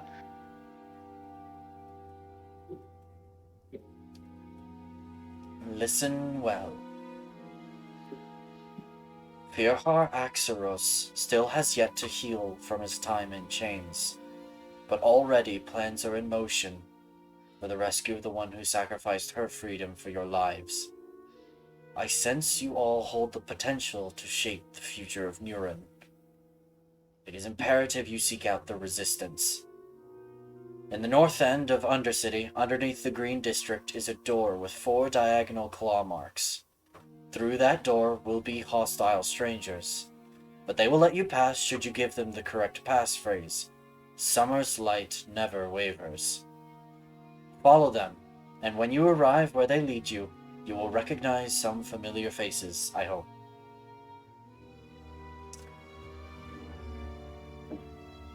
You see a twinkle sparkle in his eyes as he meets each of your gazes, and he smiles a little bit, and you feel a magical, warm glow emanating from him.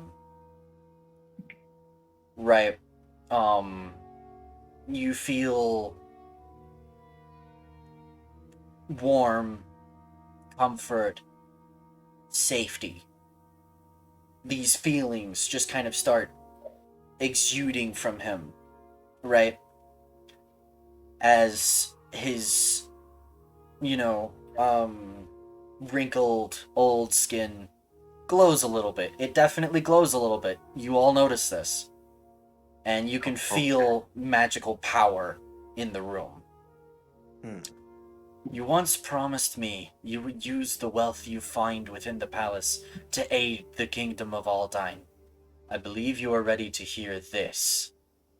And the glow strengthens, and his eyes roll back into his skull.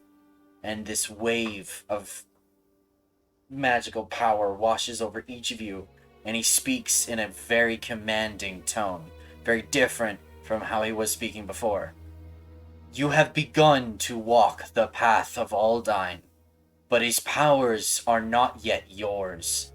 Seek out his allies, the Firebringer within the tomb, the Shrine Guardian, she of Winter's breath, the shield of his staff, the blade wielder of the dark behind the hidden door, and the Wolf of Lightning atop the tower, together with his master. Should you return, you will not be the same, defiers of fate. As he completes his divine prophecy, the glow fades and he lights a pipe, smoking it with a continued wry smile. Can you please send that somewhere? You said it too fast for me to write everything down. Send You that- are send fine. that I will send that. I will send that. Also because the gears in my head are turning very fast. You are fine. Bedlam I is will thinking. send that. I will send that both I in am Twitch chat, Thinking. and I will send Thank that in you. ROF I am- handouts. Thinking. Thank you, Dungeon Master. I still will have send that. book, right? I do Uh, have that book. Yes. I have almost a full Have page the of notes book. for this session alone. Because we're Okay, doing I more need to- story stuff. Less combat, more story. Yes. No, I know. I'm here for it. I like story. And then let me toss this in ROF handouts. There we go. You've begun to. Okay, I need to think about this before I even think about what I say next. I need to read this. No, go for it. Yeah, on. take your time. Okay. What is the path of Aldine? Seek out his allies. Firebringer with two.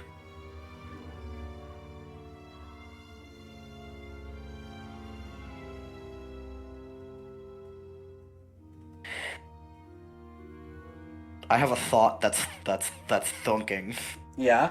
Thunking thought. I'm thunking. I'm having a thought. Does Deluxe know what this Aldine is referring to? I don't know. Do you? See, it's making me think. Yes, I exactly do. I think I know. Yes, have that no idea. refers to Wraith Aldine, Yeah. the legendary king who That's the king basically guy. elevated the kingdom to an Yes. empire. And then it says seek out his allies. So Yeah. okay. Mylon, can I ask a question? Yo, what's up? The book that I read about the funky druid city, they were doing trade with a king. Was it that king? Or different king? Do you want to crack it open?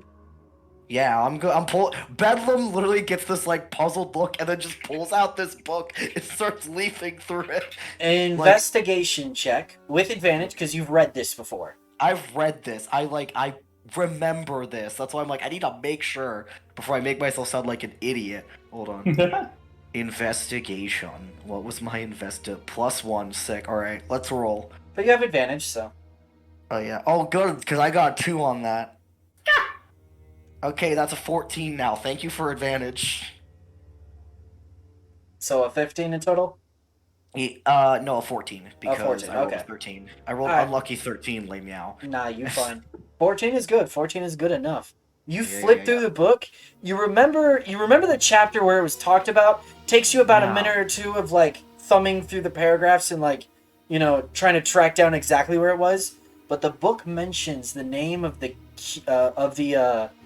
Elven King that the city traded with, right? Mm-hmm. The city of Astrolith traded with a King Wraith Aldine. Yep, there Okay, it is. that's it. Bedlam like perks up, like shoots up, and he's like, I think something that I've been thinking about might actually be important for this. Yes. Bedlam like stands up and he starts pacing. You've never seen him do this. He's pacing and he's holding this book and he's going like, I told you about the city where I found my stuff in, that my family found. I was trying to research it. I was up here and I got this book and I was reading through it about the leader of that city, Orion Skyrim. We might be related, but I'm not sure. But he was the leader of the city when they did trade with the king. And he points in the book to where it says that. He's like holding it out, particularly to Ariale, because Yep. he knows she's the book girl, and like pointing to it. And he's like, I think this might be something actually important that I know about, somewhat. So, hold on. You mean to say your potential ancestor, Might be The- one of the allies. the archdruid whose artifacts you've inherited, traded with my great-grandfather? I think so. We might need to go back to that city. I didn't find everything there, but there might still be something there. Alright, we must prioritize this. We must go back to that city at some point. We have to seek out the places that he spoke of in the prophecy, and then you see Ariale like grabbing some papers haphazardly out of her bag and just like hastily scribbling everything down so it's Bedlam is like helping you forget it. take notes. He's like Well, pointing and like reminding yeah, like, it's a helping you take notes. prophecy. Yeah, he's like, prophecy time! It's an actual one this time. We must seek out all of these allies of... How are they still alive? All of these I'm allies. not sure if they are. Well, Charm, he is. We I can tell must- you right now, I don't think Orion is. If he was, he would have been at the city, and I didn't see him. did you Was not that- say... Orion's definitely not alive. You know, he's dead, 100%. What did you say, Orion? Sorry. Did you not say the entire city was abandoned?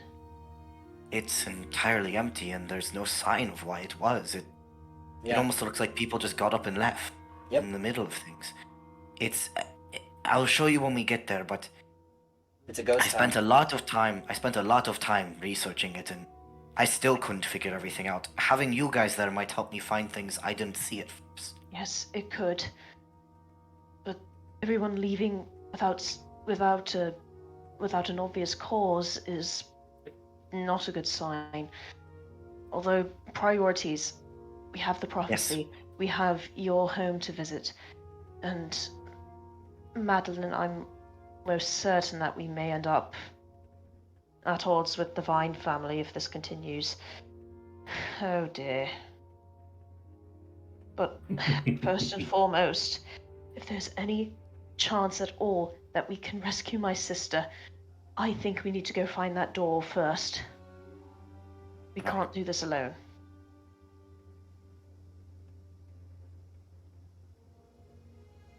Then that's where we should start.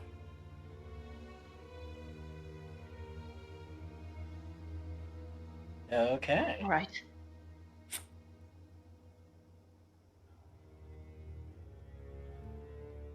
Now this is out of character. I've been reading this over and I'm trying to figure out which one of the fun, funky ally names could possibly be Orion. I'm between Firebringer within the tomb or the Blade Wielder of the Dark hidden behind the door. I'm Did I leaning actually towards Dark hand hidden you a behind book? the door.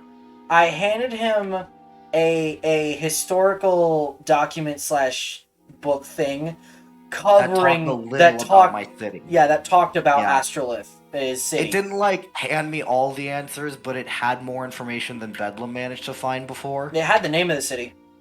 Yeah, which he didn't find. Bedlam's not the best archaeologist. He tried his damnedest. He's probably gotten better at it since. He's gotten a lot smarter since he came up here. True. Very true. He's getting better at it. And he now has smart friends who can help him out.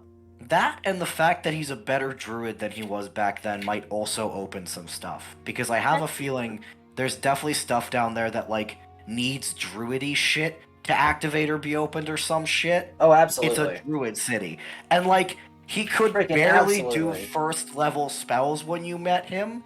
Now he's a level 5 druid. Yeah, he should be able to do some more crap. He didn't have his star form before. And that's probably important for down there. So Yeah. he could probably do more shit down there now. Yes, I'm also just glad. I'm also just glad that my backstory is actually relevant. That's fun. My fun, funky star peepaw is down there, and he's apparently important.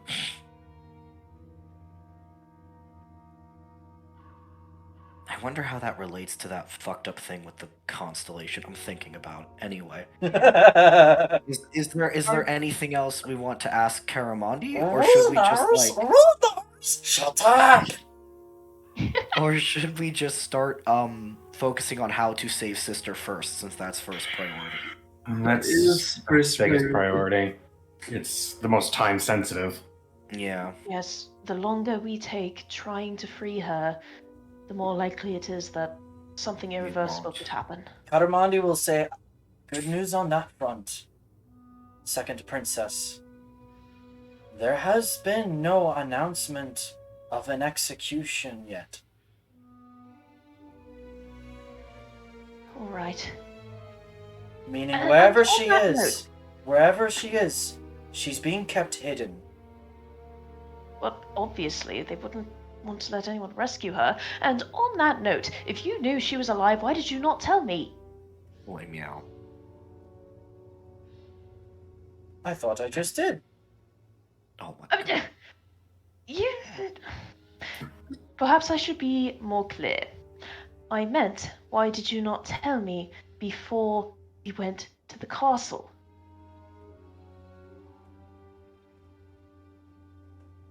I believe she was dead for 5 years. It was not my secret to tell. You'll come to understand. Her existence was necessary to keep as hidden as possible.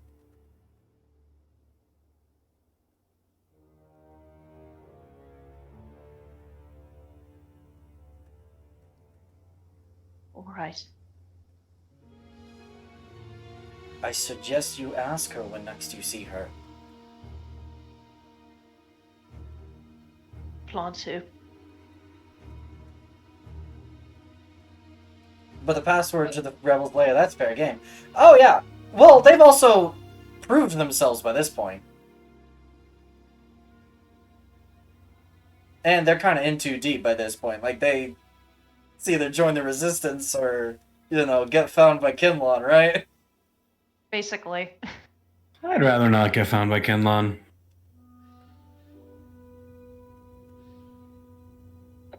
Yeah, I am with you there. Don't do the bang, Maddie.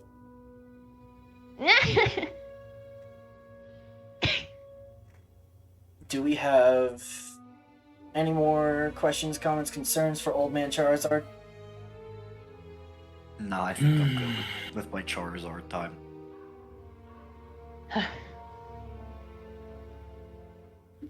Shall we be off? Maddie's saying she's bored and wants to move on and change scene. Alright, cool. I think we're good. How do you want... So you can head on out of Karamandi's place. He continues smoking his pipe as you guys all file out. He's just chuckling to himself. How do you guys... Yeah, what's up? I'm gonna DM it to you because I'm gonna speak it telepathically. Okay.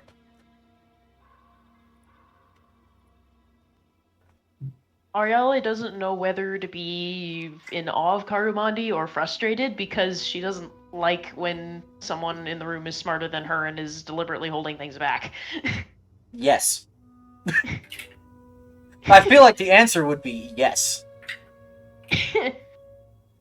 Yes, he's powerful, but also a little frustrating. Like, I'm not gonna begrudge you that.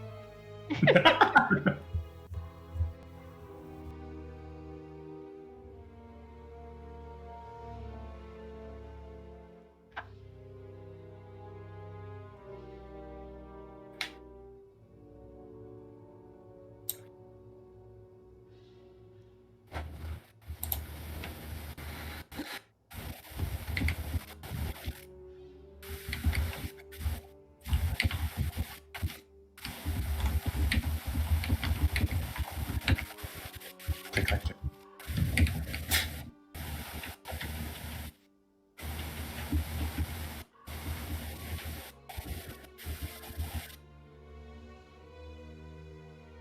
I'm sorry, Warlock, you warlocking. It's okay, Warlock can be warlocking. I'm thinking about things.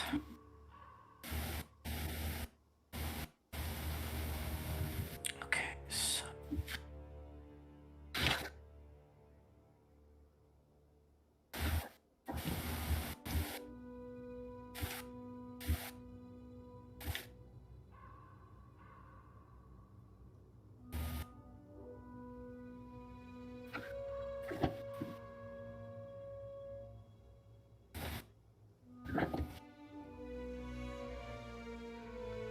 Spelling is very hard.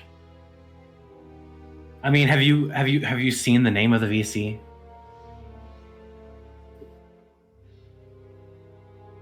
Hold on. Okay, my mic was muted because I hit quote. It's fine. It's fine. It's fine. We live like this. My mic was muted on stream, but it's fine. Okay.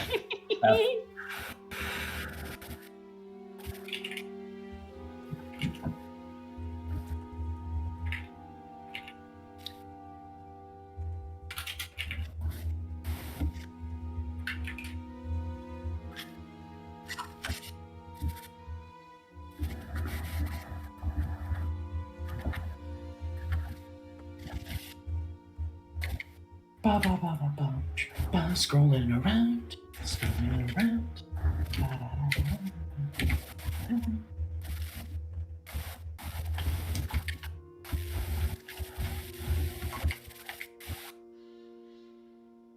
Personally, I'm excited to see Okay. what Peapod Druid got up to. I'm excited to learn that. I wonder if his decrepit, mummified ass is sitting somewhere in the city and I just haven't found it yet. This is gonna be great.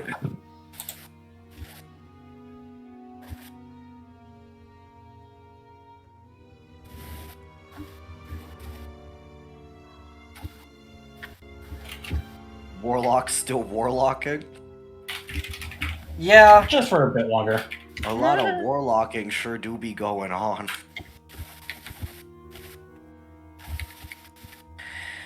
Okay.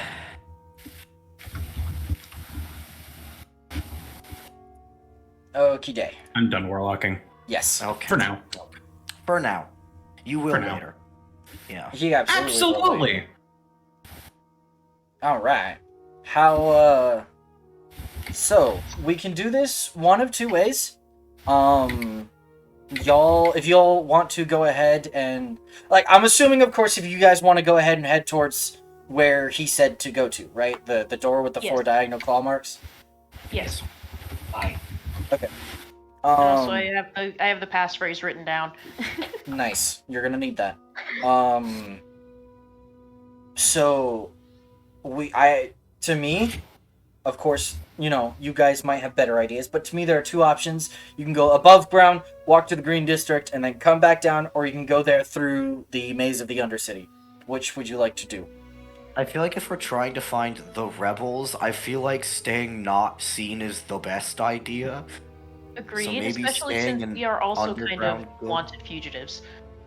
Oh yeah, forgot true. about that part. Sick. Yeah, I think times over. Bedlam doesn't understand the concept of being a wanted fugitive, so he's like, Probably not. fine. Probably not. No. But I mean, he would just prefer to be in the underground, especially now that he's realizing his cave knowledge is actually somewhat important now. He's like, caves. So I'm cool to stay down here and wander around down here.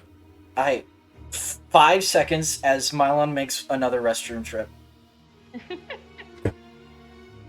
Oh my gosh, the lore drops. I was so happy when Bedlam had Hold on. one neuron fire and was like, wait, the things I know are related to this thing. Mhm. It's like when you have a hyperfixation and all of a sudden it just comes up in casual conversation. That was Bedlam today.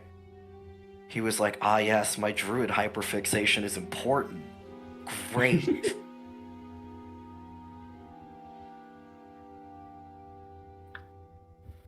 I can't wait to take you all to my family and you can meet my 30 moms and 42 dads.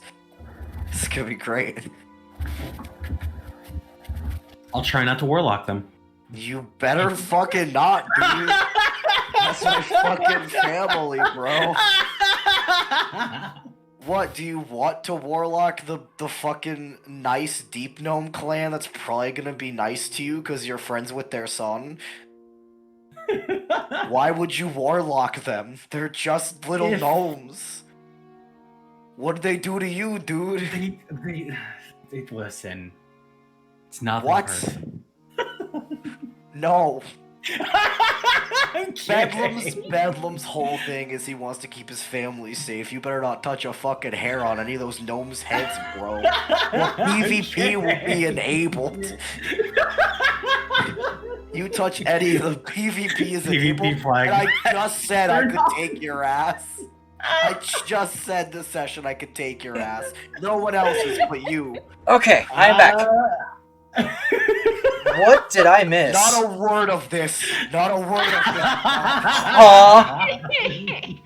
I'm threatening him because he said bad shit. He threatened my family, so I threatened his kneecaps. That's what happened. Oh my goodness. Anyway. Alright. So, you guys... Basically, you've got a general direction that you need to wander, which is northwest of you. Yeah. More west than north, but, you're not really sure where you're going, so... I'm assuming Bedlam, would you like to roll me a survival check to not get lost? Oh boy, it's time for the one thing I'm useful for. Let's go. This is my whole role in the party. Alright, where is... Yes. It's a good No, roll. Don't you dare fucking put that on me, you son of a bitch. Well, I mean, I still got a 10, but it was a nat 2 just with the +8, so fuck you, you did this to me. Anyway, it's a 10. It's a 10, huh? It's a Would 10. you like a second roll? Yeah, I would actually. Can you offer me that? I'm pretty I mean, like, I can also. I can't. Oh, that's true. Go ahead. Well, Ariella, you could use your Yeah. chronal I shift, can, right? I can do what Ariel Yeah. is. if you wanna. Yeah, then You're- she will do the thing. I didn't Oh. like if Madeline was gonna do a thing. I didn't want to interrupt the thing. I was just also gonna do a roll. Okay, then let's Ariel, do I will that. do the. Wait. Okay. Okay. What's the plan? Let's do chronal shift first. Okay. See if I fuck up again. Which I hope I don't. Okay, I'm going Chrono again. Shift it is. Okay. Ariella, you get the distinct feeling he was about to get lost, so you wave your hand, and he backs up like 2 steps. That's Roll. a 24 now. This way! Yeah, you see him like he's like looking down some pathways, he like walks and he just like stops dead. Like lifts his head up. Like gnome sense or some shit. Like backs up. And then yeah. Oh no, it's this way. Okay, just toodles off. Yep. Yep. Yep. You are good. You are fine. So Fuck you yeah, start alright. wandering off. Wandering on. I'm gonna kind of doodly-loop. You guys start wandering in this northwestern direction. Pretty soon, Bedlam, you're underneath. Like probably, it takes longer than it would above ground because of how windy the passages are. Oh yeah, no, that makes So it takes a good. It takes a good hour and a half actually to walk over into here. Why is this not? There we go. Over into this section, right? Roll. Everybody, roll for me perception checks because you're all looking for this door. Oh boy. Oh, that's not. time for another thing I'm good at. Oh hell yeah. Whiz stuff, my beloved. That's a 19 for me. I got a 7. Oh no. 23. Maddie, Yeah, baby. I got a dirty 20. I'm so sorry, Miles. Haha. I'm not. Someone had to fail the check.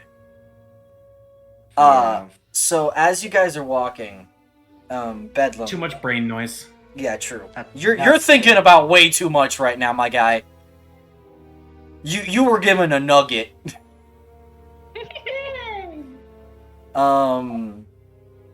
So you guys are walking along, and as you're walking, you come to there's a door on your right, underneath the green district, and the sign above the door is a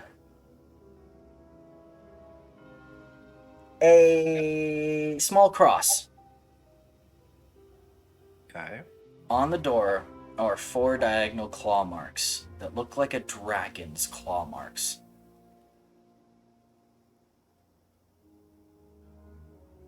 Bedlam just perks up, points to it. They're faint, but they're there.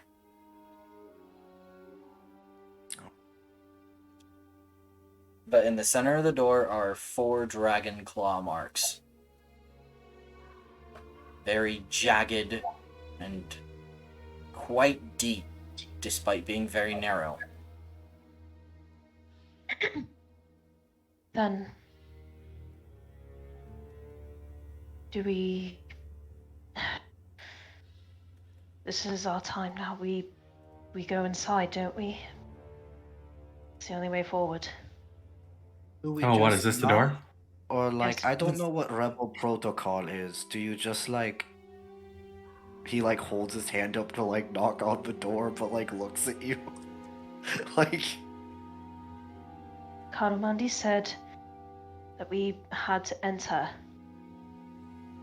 And okay. there would be hostile individuals behind the door, but if we speak the correct passphrase, they will help us. Or rather, we can help them. Like that we're just walking into somewhere where we know people want to hurt us. I feel like we do this a lot. That's normal for us, isn't it? I know, but I True. don't like to do it though. At least this time we're prepared. Are we ever really prepared? I don't even think we are now. What is preparation? This time we know it's coming. Well, This Let's is get it amusing over to with, me. then. Let's just get it over with then. Who opens the door? Ariale will. Yeah, Betham's gonna let you do that. Should probably Smart one should open the door. So Yeah. you open the door and you step inside. It's dimly lit in here from a few lanterns hung on the walls of this very small room. Yeah, it's you come into this like front entrance foyer area kind of thing, where it's like a small 20-foot room, and there's a hallway out the back wall, like from the center of the back wall leading like further away from the door, right? But inside this room, the immediate thing you notice are 6 different people of different races, of varying races. Some human, some elven, some there's a dwarf, there's a tiefling, but 6 people are standing within this room, sitting on the ground, leaning against the wall, whatever they might be doing. But as soon as you walk in, their heads all snap up and look at you as you enter. And a few of them instantly lay hands on what are obviously swords at their hips. She'll just Never watch should them all. come here. Do the rest of you Sounds follow in? like Yeah. Yes. Oh yeah, Bedlam follows in. When you close the door, because I assume you do. Do you? Yes. Yes? Okay. Yes. When you close the door, 2 of them kind of step forward and say, "You should turn around. I think you're a little lost." Summer's light never wavers. We know where we belong. So, there's a small gasp out of a couple of the people here, especially on the sides. The dude on the left that approached you narrows his eyes with suspicion, and the other guy is looks confused. But they both kind of nod a little bit and they say, "All right, if you say so." And the dude on the left kind of turns around and says, "Follow me. The rest of you keep watch." And he leads the way into the hallway in the back. Are you guys gonna follow? Ariale will follow. Absolutely. Yep. No, I'm just gonna go get Taco Bell real quick. That's what we follow. So he walks down the hall, and there are a few doors on either side of the hall that he passes by. And as you guys walk by them, you can hear like pained groaning behind them. Sometimes there's coughing, or sometimes the doors there's nothing behind them; it's quiet. But he goes all the way down to the end of the hall. And there's one last door at the far back end of the hall, right, directly in the back wall. And he says, "You better know what you're getting yourselves into," before he opens the door and he steps inside. Do we know what we're getting ourselves into? Because I feel like we don't. What other choice do we have? I mean, oh, yep, fair, all right. All right. Then Let me. Ariale will follow him through the door. Cool. Bedlam just kind of like tilts his head and he's just kind of like mumbling to himself, like, "I'm really getting myself into a lot of shit nowadays." And he just kind of like talks and he's like really thinking about his choices in life right now. Alright, 5 seconds while I set up a thingy really quick. I'm looking for a specific... There it is. No, not that small. We're not in that small a room. This is mostly for visual purposes. This is not an actual size representation of the room. This is just kind of a... Come on, snap. Thank you. A visual representation of who all is in here, you know? Cool. Alright. So, we have... Technically, if you're growing a table to be bigger, wouldn't you be shrinking the room? Be quiet.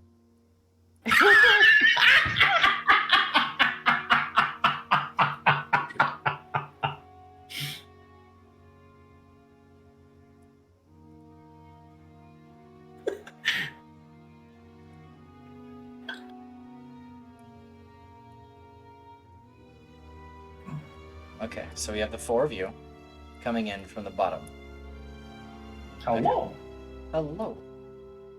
And then... We have arrived.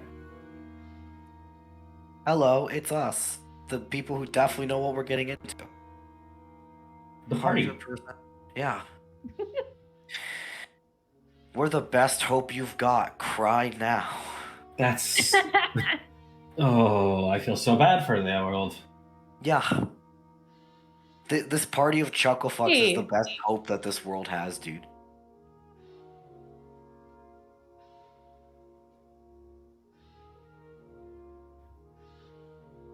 Actually, you're gonna be towards, like, the side. You're over here.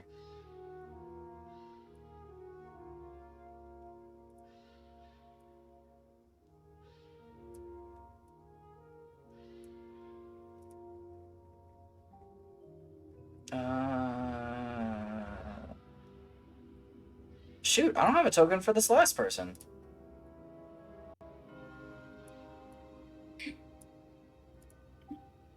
Oh, hey, I recognize that person. Okay, I'm gonna have to use a placeholder token for the 5th person at the table. But I will describe them to you in a moment. Knights of the Rectangle, I see. Knights of the Rectangle, yes, yes. I recognize 2 of those people.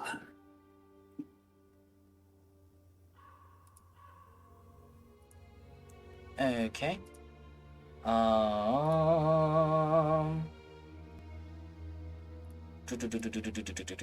on, where's the, give me 1 second. Line forces. This is the dude. He's alive!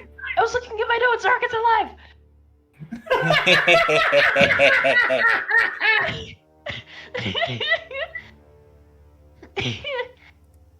That's the dude that led you in here. Oh, we also have Thunderblade. Yes!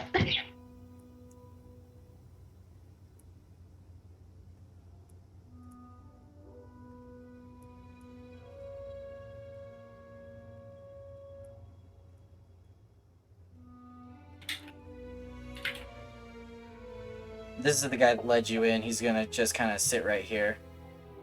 Keep watch, you know? And then there's just some... You see more of these, like... More Resistance members standing guard. Because by this point, you know them as Resistance members. They're definitely Resistance members. Alright. I will say, as soon as Ariale enters the room and sees both Firhar and Arkin, her eyes just light up. Yeah, so you guys walk in. This is about a 60-foot square room, so it's quite a bit bigger than the foyer you were just in. But there's not a whole ton of room. In this, it's pretty blank for the most part. There's no, like, chairs or anything. The only feature of this room is a large table in the center with several maps laid out on it. You recognize one being a map of Nurin, like a world map, you know? One of Spiretop, and then one that you don't recognize at first. AKA, it's gonna require a check and you to investigate it, right? You guys see Firhar in the room, unarmored, in normal clothes, and with, actually, there's gonna be another fighter supporting him. Actually, no, Verico is actually supporting him right here. A little bit. And he's kind of breathing hard, but he is here. You guys... Get that man a chair. You guys recognize... Yeah, where's Peepaw's wheelchair? You guys recognize Verico, the Black Dragonborn merchant, right?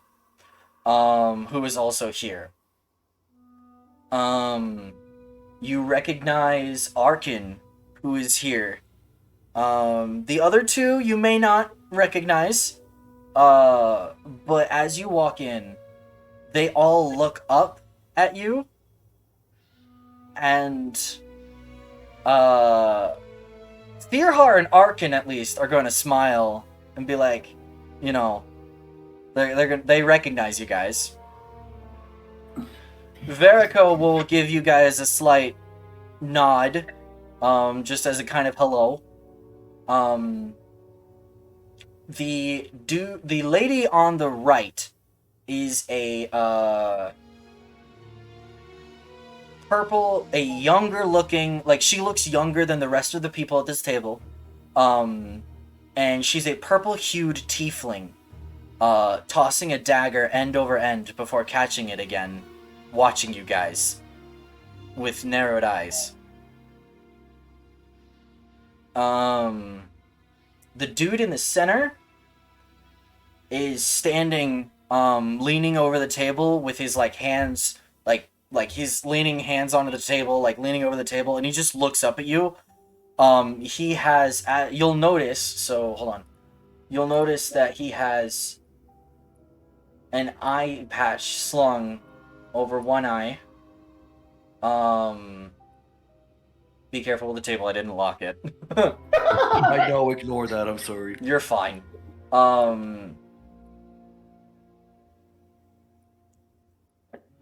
But yeah, you notice he has a great sword strapped to his back that the blade is a dark navy blue. And I love the Moonlight Greatsword. He also carries a long sword at his hip, and the shield is also strapped to his back as well. Just to check, Ariale does recognize this man, right? Oh, you for sure recognize this guy. Yeah.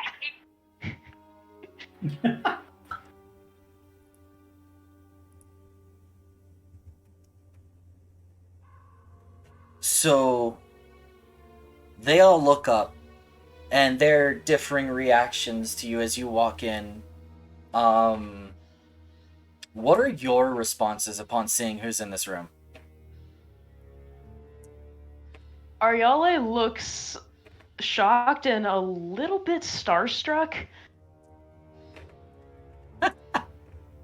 Bedlam knows, like, no one Thunderblade, other than Firhar, so he's just like, oh, I'm glad Firhar's okay, so he's just, like, nodding at Firhar. We only met Arkin for a little bit. Literally, Bedlam's like, And I met Verico the was guy. like one interaction, yeah. Yeah. I don't suppose I should be surprised to see familiar faces here. Maddie Suddenly Miles. I feel a lot less nervous. Maddie Miles.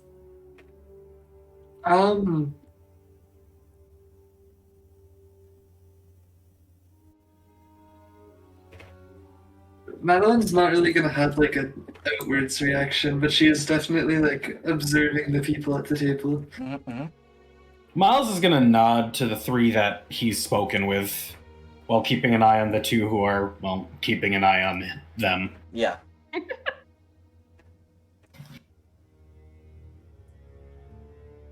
Firhar speaks up. And he says, I was wondering when you would show up. I figured It would be inevitable, considering all that you went through and your status now. He says, come in, come in. We're all friends here. Thank you. And Ariali will be the first to step forward.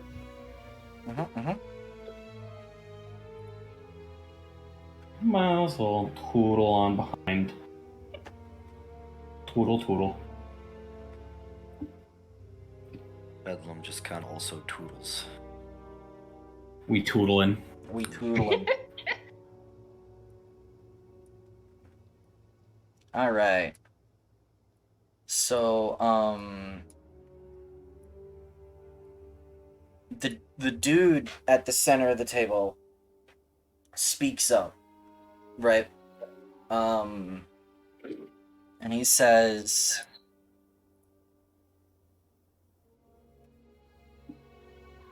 I recognize only one of you. Who might you be? Which one is he recognizing? He looks at you, Ariale, and he says, he says, I would hope my lady would find herself in better circumstances than these, but I understand these are trying times. Indeed. And the rest of you?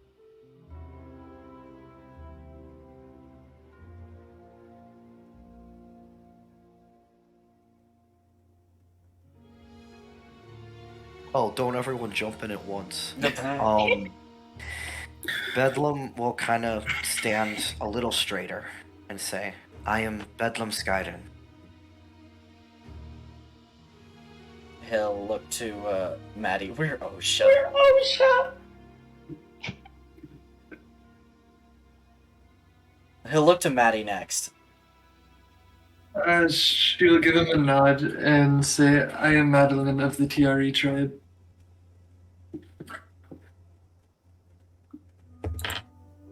Okay. And then he looks to Miles. Miles is gonna, step over here. So, line of sight and all that. Yeah, I am Miles Loncero, a fugitive from the north. He lets out a breath for a second. And he says, Virhar, are you sure we can trust them? And Virhar kind of nods, and he's like, I trusted them with my life, and they brought me here. They would have no reason to if they were with Kinlan. We can trust them.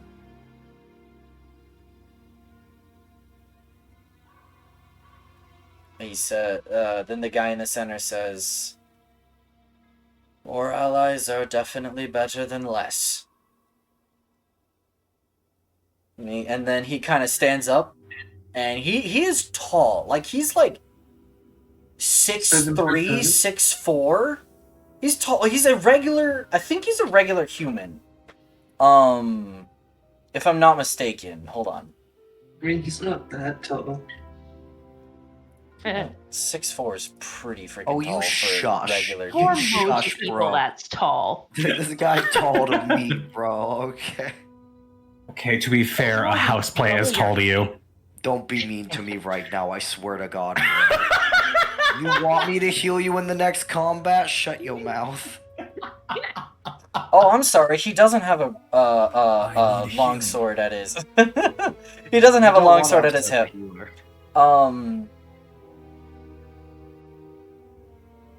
Yeah, he just has a large shield strapped to his back. The greatsword with a blue blade. And light mesh armor that you see on him right there. Oh, he's not human. He's half elf. Okay. But 6'4" is still really freaking tall for a half elf. Freaking tall for most humans too. Yeah. He's got a greatsword the size of Madeline. You're not entirely wrong about that, bud. The greatsword is almost as large as he is.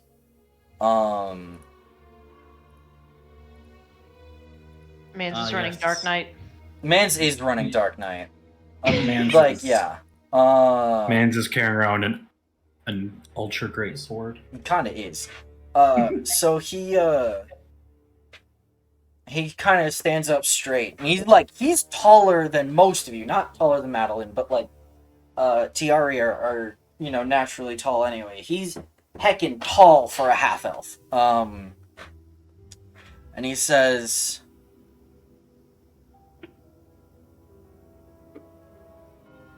I am Commander Halterin Arantiel.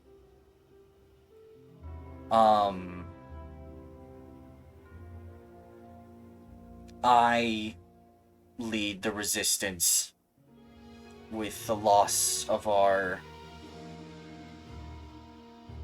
leader, Eagle. And he says,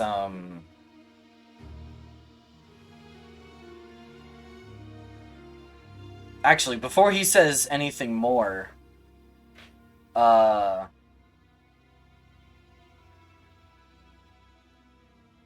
Fearhar pipes in.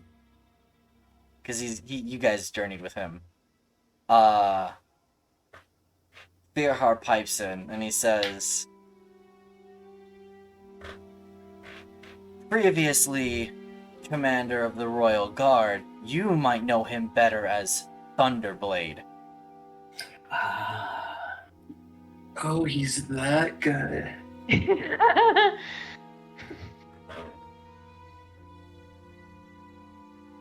I love how Bedlam was just like, huh?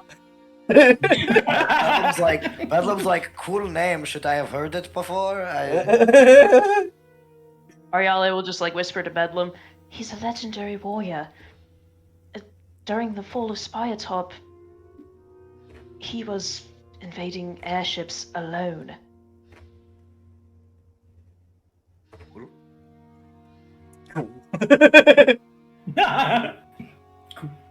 Cool. You haven't heard stories about this guy, Bedlam. But clearly the other three have. Clearly. Everyone else is like, oh my god, it's this guy, and Bedlam's like, okay. Yeah. Whatever. So, yeah, he absolutely, he sighs a little bit when Fearhar says that, and he says, not anymore. Not since the fall. I wonder if that blue blade greatsword might have any thunder or lightning related magic. I wonder. Mayhaps. Anywho, he says,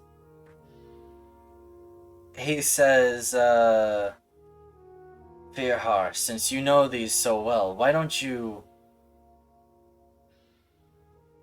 catch them up? And Fearhar nods. Clearly there is a, line of superiority here. Seniority, whatever.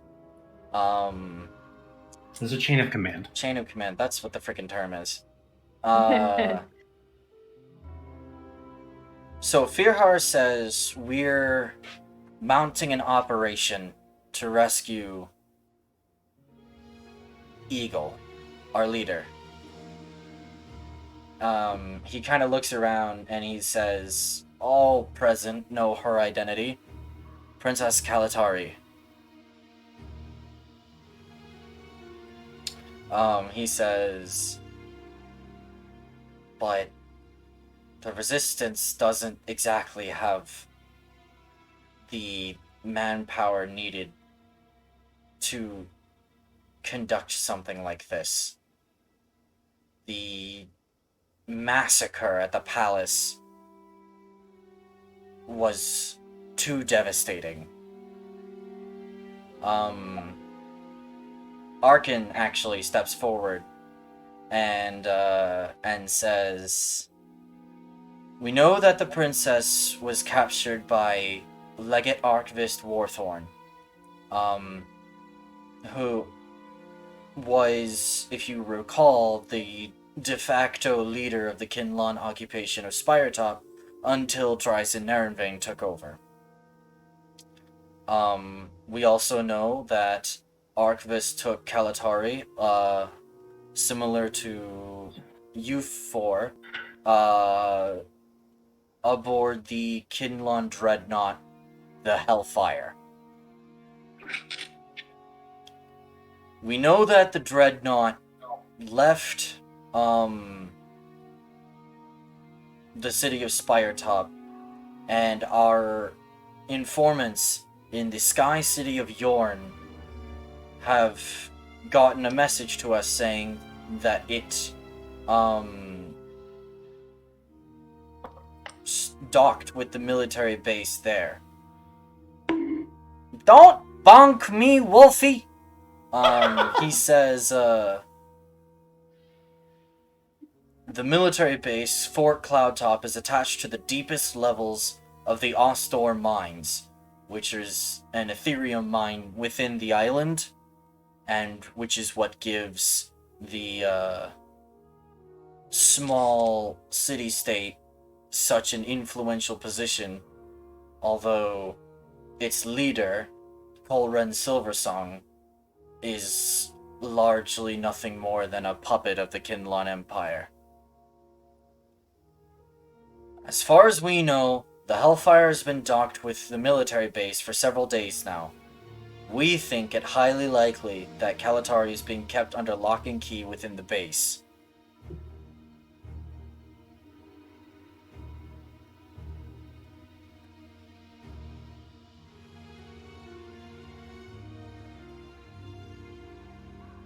Then what we need is a precision strike once we can find her location to free her and then quickly evacuate to safety. Is that what I'm hearing?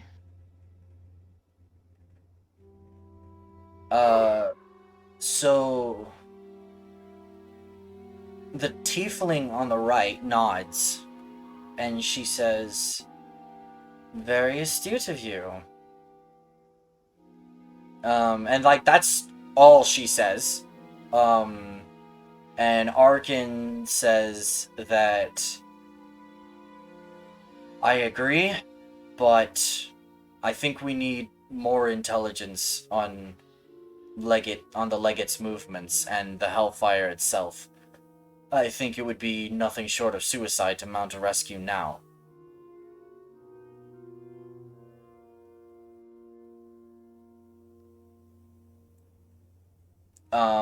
Beerhar pipes up and says, "I will volunteer to lead an expedition, a strike force." Have you not yet recovered? Verico nods, and he's like, "I'm with the princess here. You need to sit this one out, buddy."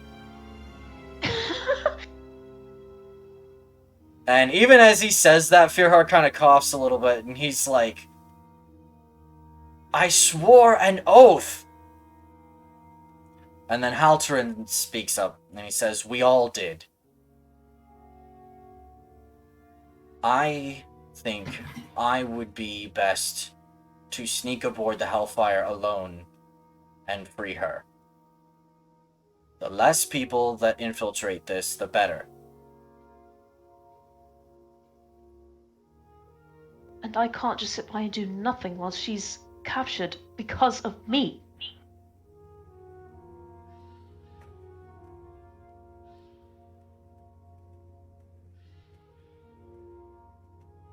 Verico says, "Do you have any ideas for how to find her?"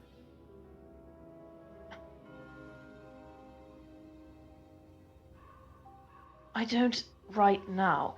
but certainly there are better options than sending the current de facto leader of the resistance aboard the Hellfire of all things alone. Roll me a persuasion check.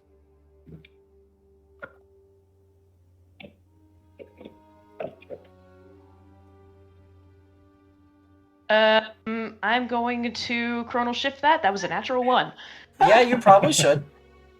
Why do the Inspiration? dice hate me when I need them? Do you want to use your inspiration? Hold on. What's my modifier in this scenario? Persuasion. Yeah, I'm going to use an inspiration on this because heck. Go for it. Ha! That's better. Dirty 20. Dirty 20 in total? Yes. Alright, cool.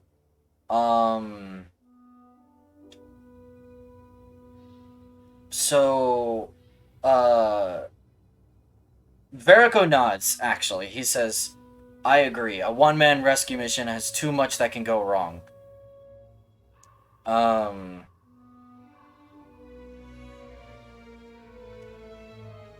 Arkin seems unconvinced. And the lady on the right, the tiefling, seems like she's sort of steadying the four of you.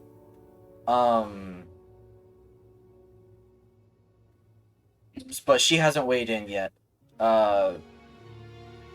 Verico says, I think a team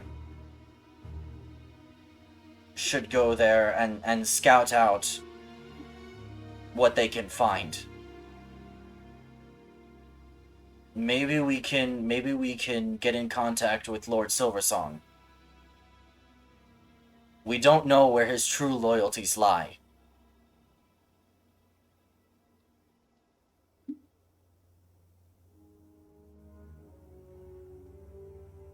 If his loyalties do lie with the Empire, you perhaps run the risk of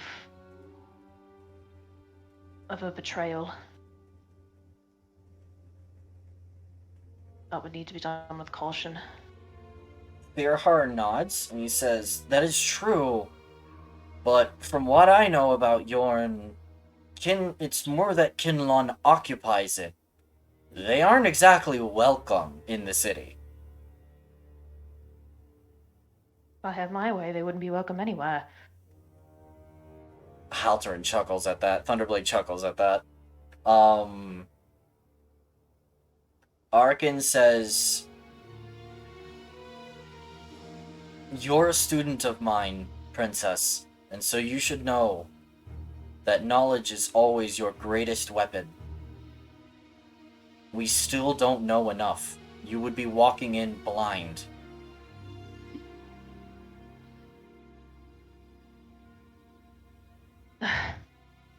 I'm aware.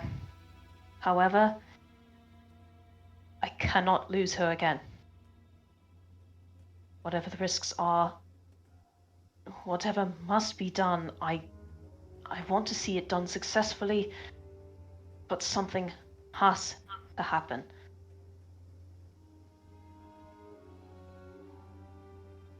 I refuse to be helpless anymore.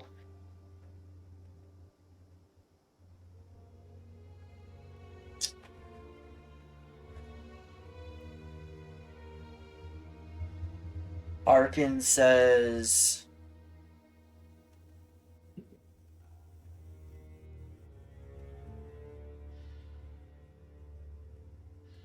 all ideas on the table.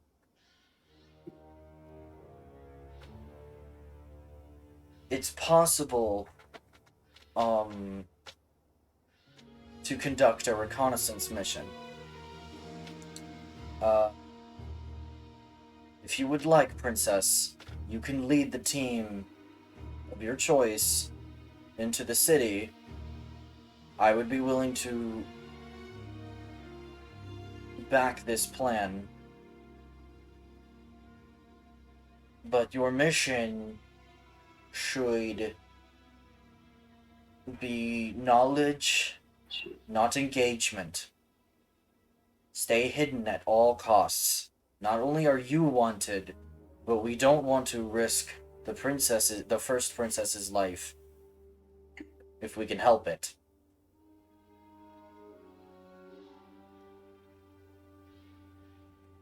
I understand.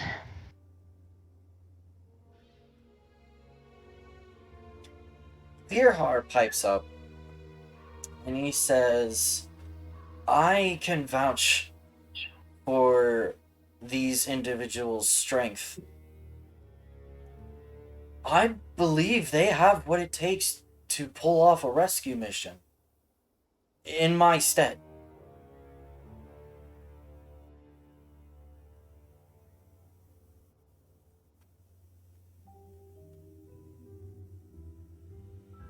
Haltern kind of thinks about that for a second, and then he looks to the tiefling, and he says, Nightshade, what say you? And the tiefling catches her dagger and then stows it in a sheath on her leg. And she says, well, I've been studying them for a little bit now. I can tell you they're definitely able. They have been through a few scraps. If they were to stay quiet, they might be able to pull this off. And she says,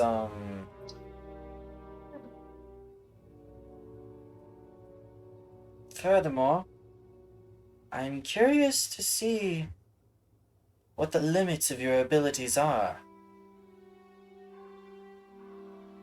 And she says that while looking at the four of you.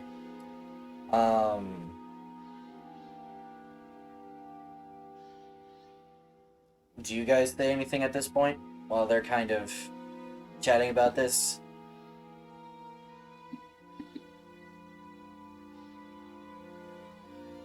I believe we can't do this. And Me with it. since It seems like going down this route, we're going to end up with lots of casualties as we go through with these plans in the long run. And as long as you can promise me that in the end, this is what's best for as many people as possible, then I can help you. I just want to make sure I'm doing the right thing. Halterin, Thunderblade, leans over the table again and he says,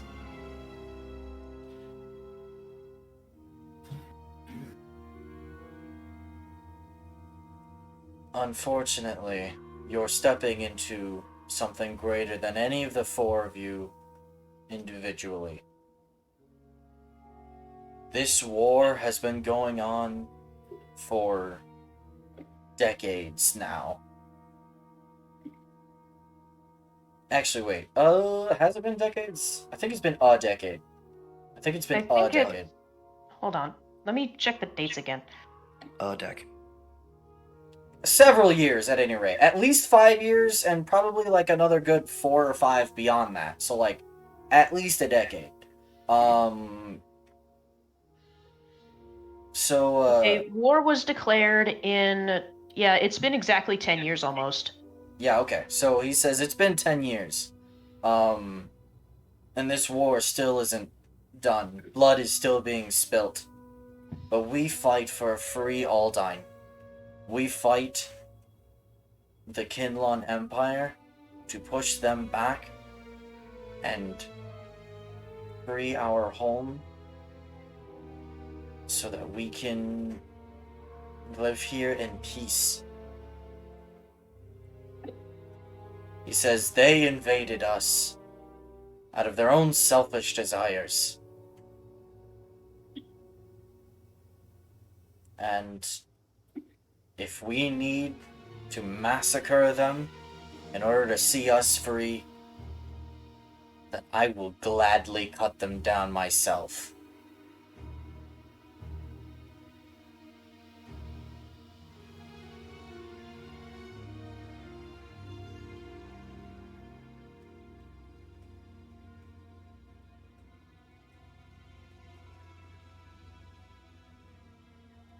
Hey, I have to say this right now out of character. Hmm. Bedlam's about to pull the you just said massacre. You don't mean civilians, right? No, he doesn't. Because Yeah, okay. Okay, good. Then yes. Bedlam's on board then. no. I No. just No, not civilians. Bedlam has standards. Yeah, no, I understand. Okay, good. He All right. says, if they don't draw arms, then they don't mean us harm, and we can be in peace. I would And rather. what about those? He And says, what about those yeah. forced to draw arms? Or those who do so out of fear. Kinlon has chosen their fate.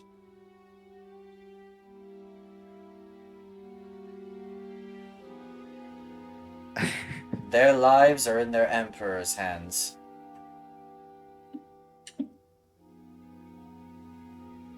Man, you're really making me remember how anti-war I am. Thanks, my love. Thanks. Yeah, that's great. Spoken like a wartime commander. I mean, That really is spoken like a To be fair, he is one. he is one though. Miles will remember that. No, yeah. That Bedlam's gonna remember that, yeah. This is how he is, man. He's kind of a... I'm gonna be real with you, for a variety of reasons, Bedlam has reservations about Oh, the you're resistance. welcome to. He's got a lot of reservations about a lot of this. He's not gonna say it right now because, you know, Sure. I'm surrounded by the resistance. But he'll kind of just kind of bow his head a little bit and kind of look at Ariale with a look of we should talk later. Uh-huh. But yeah, that's what he does for now. I like how Miles and Bedlam are both like. Yeah, Hold Miles and Bedlam are both like, hold up a minute. Wait a goddamn minute. This sounds a little hyper violent to me.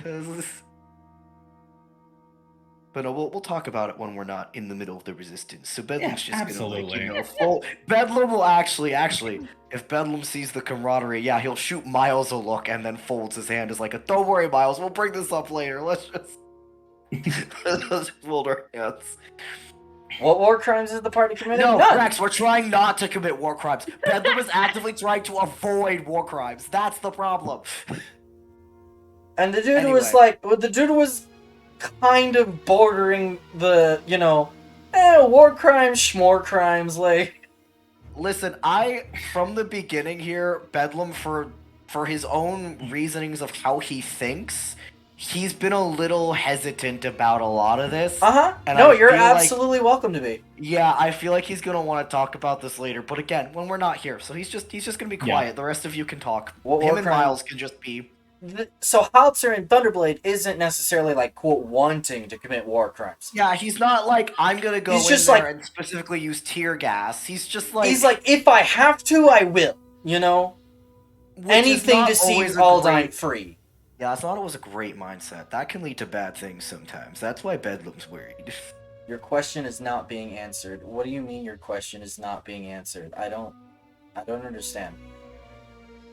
There's no specific checklist of war crimes here. It's just No. he's espousing ideology that has led to war crimes in the past, and that's what I'm pointing out. Yes. That's all it is. It's he's flying red flags right now. That's it. He hasn't said anything expressly bad. You Let's checked not massacres. I mean, I ain't gonna tell you what to do, man, but there was a Sounds lot like of I'll stuff watch in the between those 2 points. Yeah, sounds like a watch the VOD problem, bro. We can't give you the recap live. I'm sorry. Lux may have notes. Maybe. I don't know. Anyway, do any of you people who aren't Miles or Bedlam want to say anything? Because I think we're both kind of stepping back for Ariela's gonna look at the table of probably nearly half a dozen people who are more than twice her character level currently. 100%. That's why Bedlam's not saying shit. Arkin, yes. Fearhar, yes. Thunderblade, definitely.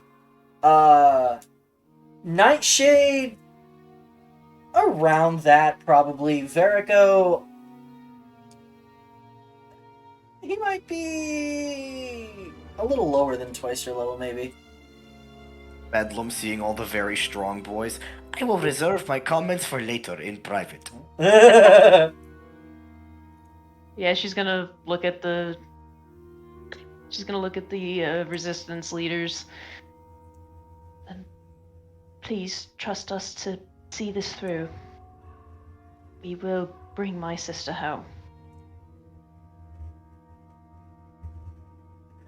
Thunderblade gives a small sigh, and he closes his eye, and he says, "All in favor, raise your right hand." And you see Fearhar's right hand go up. You see Nightshade's right hand go up. And then, after a second, you see Arkin's right hand go up. You see Verico's right hand go up. And Thunderblade says, "So then, it's a plan." He looks to you, Ariale, and he says,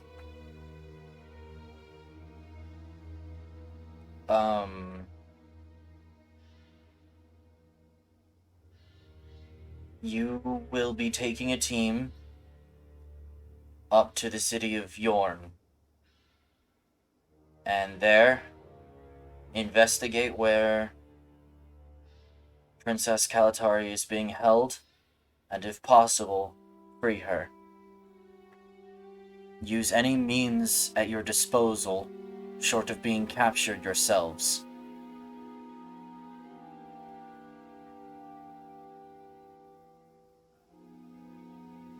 I understand.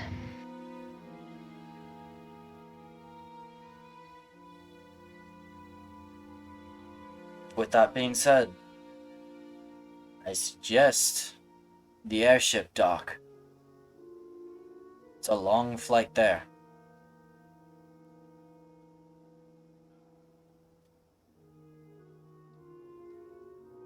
It's actually not that long, but I do believe we've met a group of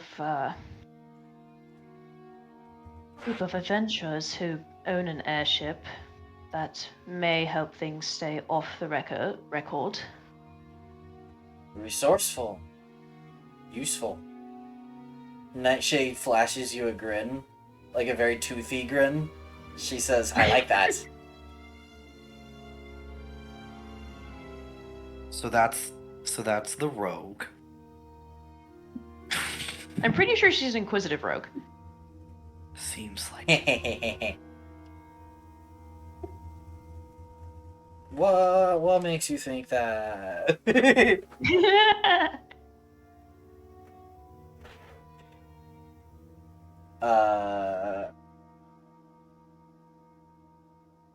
So,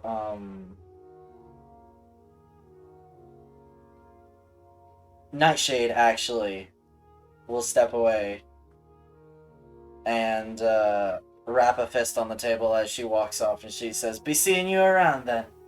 And she walks out the door.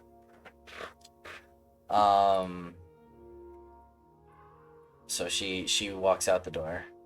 I will get a token for her later. I need to remember to do that.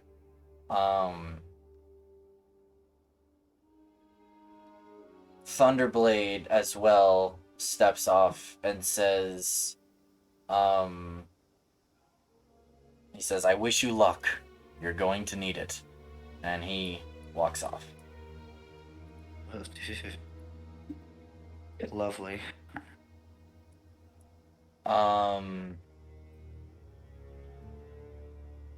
The three others here, Verico is helping Fearhar kind of steady himself because the dude is still really weak, and y'all can tell that his wounds, like his old wounds that Morgan dressed originally, have been aggravated, and so the dressing has been changed and stuff.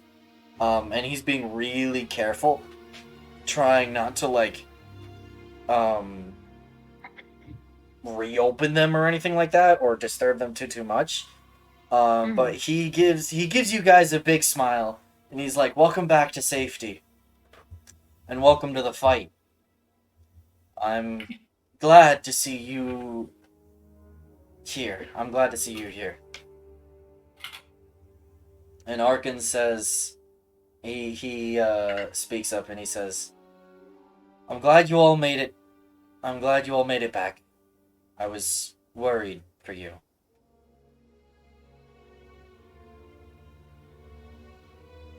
Honestly, I was worried for us as well for a moment there.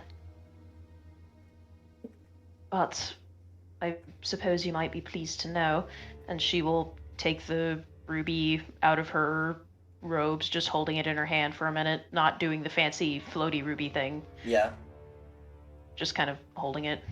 He smiles and Arkin says, Good, you found it. Yes. I I'm have a glad you did. feeling it would be best with you." And he says, you know, as the next surviving ruler in line currently, next in line for the throne, I'd like to ensure your safety, so why don't you hang on to that? I will. I'm actually quite enjoying it so far. Oh, I'm sure. And she tucks it in her robe.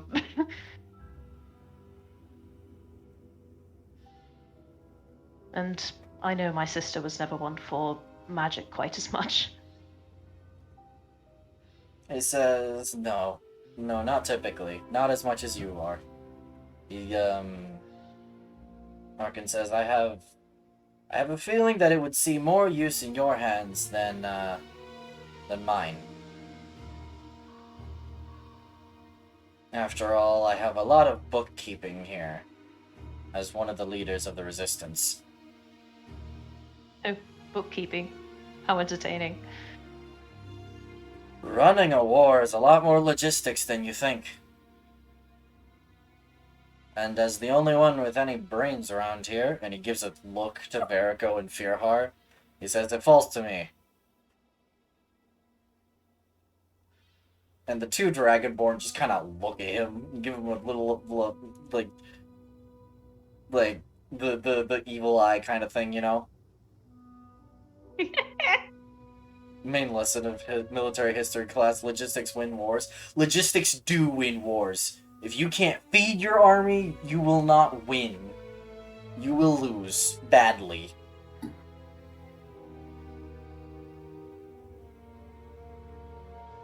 Ariala is just sort of trying to hide a snicker.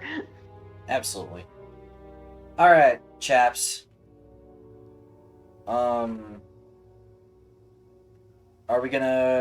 Are we ready to head out of here? Or would you like to visit anymore? Ariala is going to go ahead and cast Unseen Servant to help Verico support Firhar as he gets back to his bed, presumably. Verico will nod, thanks for the help. Arkin, actually, one more thing. He takes one of the maps from the table, and he rolls it up, and he walks over to you, Arielle, as Verico and Firhar are kind of walking out of here. And he says, here, I believe you might find this useful. Ooh, map. Yes, it is a map of Yorn. Yes, that will be helpful. I assume you haven't been to the city before. You never did visit it as a child. No. Yes, I- then this will I be very travel useful. far afield. And he says, with that, I wish you the best of luck. Halterin was right. You will need it if you are going aboard the Hellfire. We all saw what it could do at the palace. Believe me, I know. We had to cross the ballroom and it was terrible. But When you mention Yeah. the ballroom, Bedlam just shudders. Like as he's like standing there, like trying not to get involved, he's just like, ugh. he puts a hand on your right shoulder. Like his left hand goes on your right shoulder, Bedlam, and his right hand goes on your left shoulder, Arielle. And he says, "But you survived. And you're now stronger as a result. The only thing we can do now is keep moving forward and pray for those we have lost. And save the ones that aren't lost yet. This is why we fight. Halterin has his ideology, but in truth, we fight for our fellow man.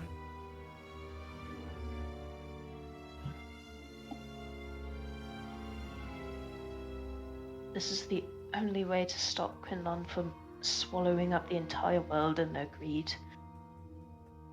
This To is stop more families from being torn apart. Like mine was, and like so many others have been. exactly.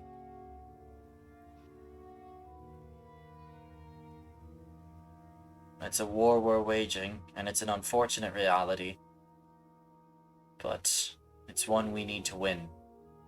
For the sake of everyone else who's counting on us.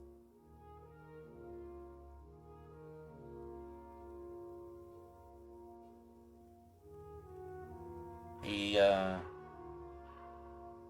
lets out a small breath. He's like,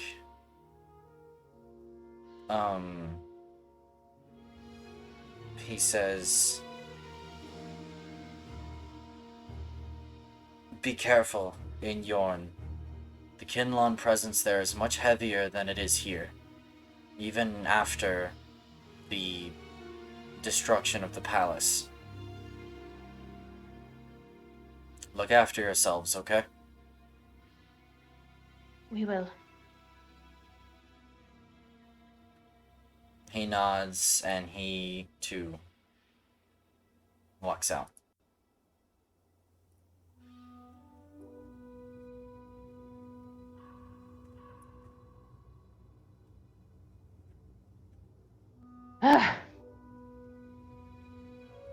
The table too grows legs. and walks out. It was like, Secret. doodle, doodle, doodle, doodle. The mimic opens its eyes and said, "Well, that was fun." Nah, I'm kidding.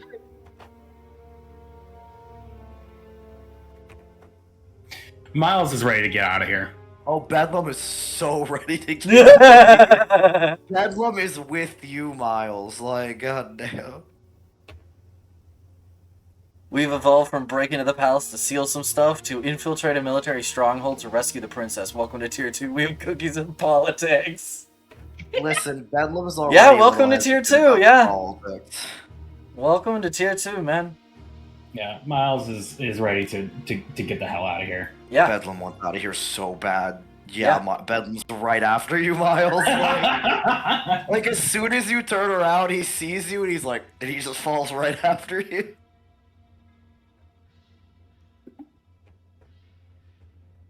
Then Ariella is gonna, as everyone else seems very eager to leave, she's going to follow closer to Alright. the rear. Alright. Sorry.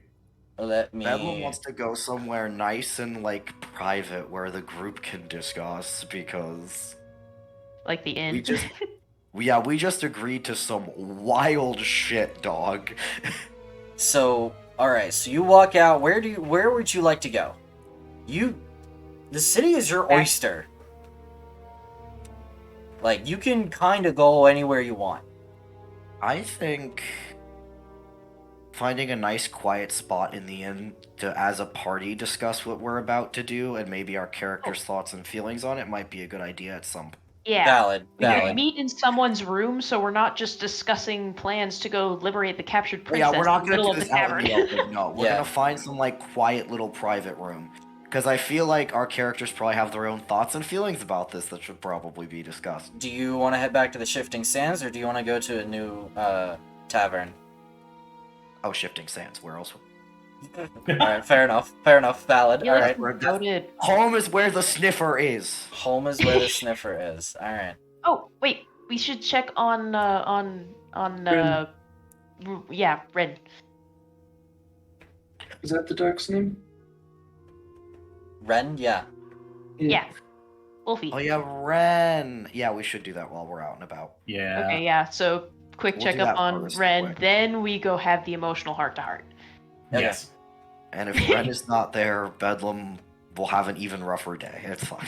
Oh. Survival check Okay. to not get lost Give me as a you're second. finding a way out of Like- this section of the Undercity. Okay, I got you. Oh, shoot, that's really high. Hold on, let me count. 27? You are fine, my guy. You find a stairwell up, no problem. You make it to the upper city, and we are back in streets. The Green District, if you didn't know, is mostly like greenhouses, with farms and food stores and that sort of thing. Both magical in nature and some not, some mundane. But this is the area where the city is fed. This is how, because you're in the middle of a desert, you need a devoted section of the city to food growth and food management and food storage, right? And so there's a lot of stuff here devoted to that. There is also, there's a few stores, not a whole lot, but most of this is really open with huge buildings, not necessarily a bunch of small buildings all crammed together like the rest of the city. This is more like huge, like 300-foot long, you know, freaking 80 feet tall greenhouses or like buildings that like line the whole length of one section of the road or something like that, right? And then like there's like a good 60-foot gap, and then there's like another 200-foot long or something like that, right? So this is a lot more open. This district of the city is a lot more open. It's a lot more there's less traffic here. It's definitely less traveled, just because there's not as much to do here. There's some people on the roads, but you guys start making your way down. I'm just gonna, do you guys want to take the, so I have my map. There's a bunch of like little back roads and stuff y'all could take to get to the main tradeway here and go to the west gate, or we can jump down to the north main road and then take that down to the tradeway. Which do you prefer? Quick question though, since we are in this part of the city, what day is it? It is, what day is it? Yeah, like, what's the date relative to, like... Here's the thing, I gotta remember what I last told you so that I stay consistent. Like, basically, I'm wondering if this is that day. Like, is this the anniversary of the fall of Spiretop? No, that's still in, I think that's still in like 3 days. Okay. I think that's in 3 days. Okay, I am content. I'm gonna say 3 days. I'm gonna say the anniversary of the fall of Spiretop is 3 days from now. Alrighty. But yeah. So you guys, which do you want to do? Do you want to take like back roads through the Green District, or you just want to dip down to the main road here and then take this down to the tradeway and out to the west gate. We should take the back roads because we're still wanted fugitives, aren't we? Yes. Yes. We should try Okay. to Sure.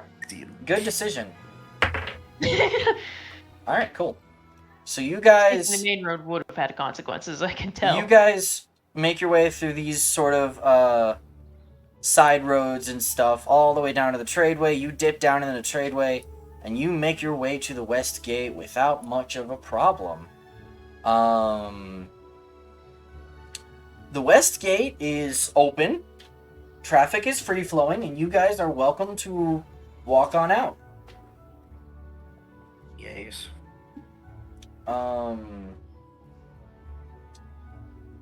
So when you guys walk out, Bedlam, if you recall, there was this like pen, right? Yes. Outside of the gate, a little bit ways away, like maybe like 50 yards or something, right? Yes. You walk up to this guy, and he recognizes you, and you see like you see kind of like this look of pain kind of flash across his face Oh, 100%. My dog's gone. before he covers it again. And he smiles at you as you approach, and he says, "Hello there. What can I do for you?" I don't see the dog, do I? Make a perception check. Okay. I'm bracing myself for no, your dog is gone from me. Let's see, perception. Right, I have a good percept. Hold on.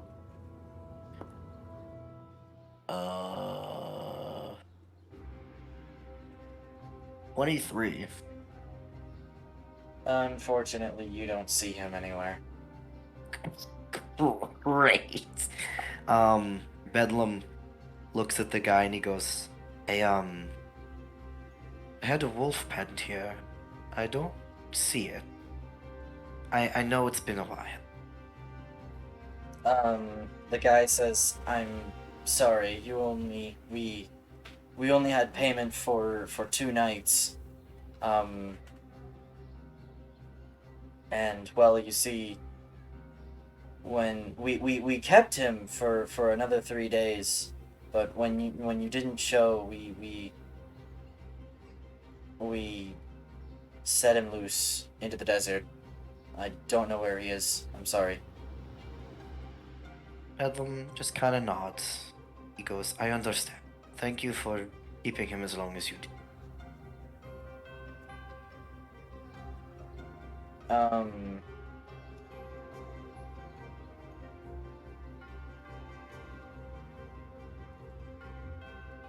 The guy says, "If you don't mind me asking, it's been a little over a week.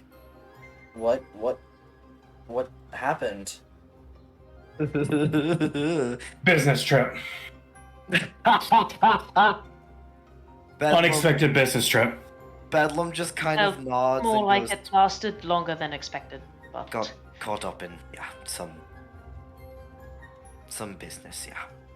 Fair enough. It says, Thank you. I'm sorry about the wolf." That's alright, I understand. When you released him, which way did he go?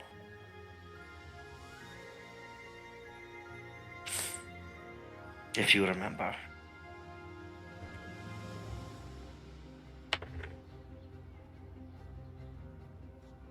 For the record, Yes. I rolled my cat dice because Okay. I wanted to be nice. Yeah, and they rolled shit. I rolled cat, which is a nat 20. Oh, nice. Nice. he remembers exactly where this wolf went. It says, "We don't keep Well- dire wolves usually." And he That's squints fair. for a minute, and he's like, "It started off running west, but I did notice it on the horizon circling the city back towards the north.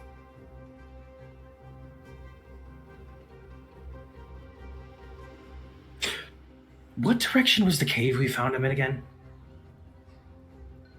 Did he go? Okay. The cave was west of here. Okay. Okay, so not back. So my theory That was- wasn't. That was a good thought, though. That was a good thought, but the cave was west of here.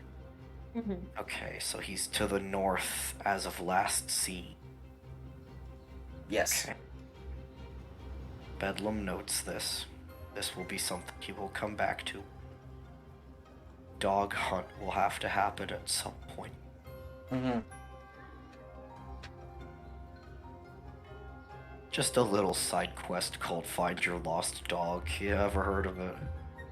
Fine, Fido. Fido. Alright. That's good. We checked on him. Shall we go back to Shifting Sands then? Yeah. Yes. So, alright. So, we're just gonna kind of go a little bit quickie. Y'all make it back to the Shifting Sands, okay? By the time you do, it is early evening.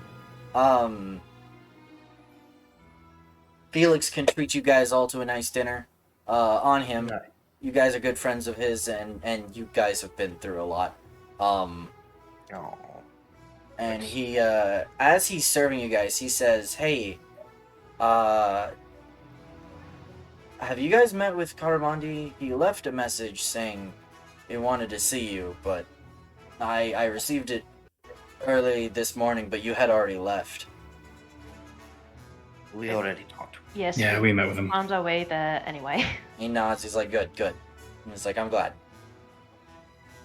And he serves you guys food. And you guys are welcome to, have a powwow in one of your rooms. Chat. Whose room do we want to have the powwow in? That's the big question. I don't think any one room is going to be better than the others. I know, I'm it's just probably joking. not. I'm picking Ariela's room. Oh, I think okay. that's good given the thematic. It's super organized. Now, may I I rolled a present- d4 and I got a 1. Ariela's name is first alphabetically. That's fair. Now, I would just like to present, it is late, and I do feel like I'd like time to really think through what Bedlam's real thoughts are on this. I'd like to parse it. May we do the chat next session, perchance? That's a great idea, actually. Because it Let gives me all of write us to down what I really wanna think about things. Yeah, like think through things through our characters' perspectives That- before we talk. That is a really good idea, actually. So I'm on board with that. Yeah, and we are genuinely an hour over time. So, Yeah, Yeah. I just know that I really want to solidify Bedlam's reservations because he has them. I just need to put them to words. yeah. So anyway, we will go ahead and wrap session here. Thank you guys for staying up an hour late. I apologize that we went over. And thank you guys for supporting. Thank you, chat, for being here and supporting this. I do, in fact, hope to. I'm looking forward to where this goes, to be frankly honest.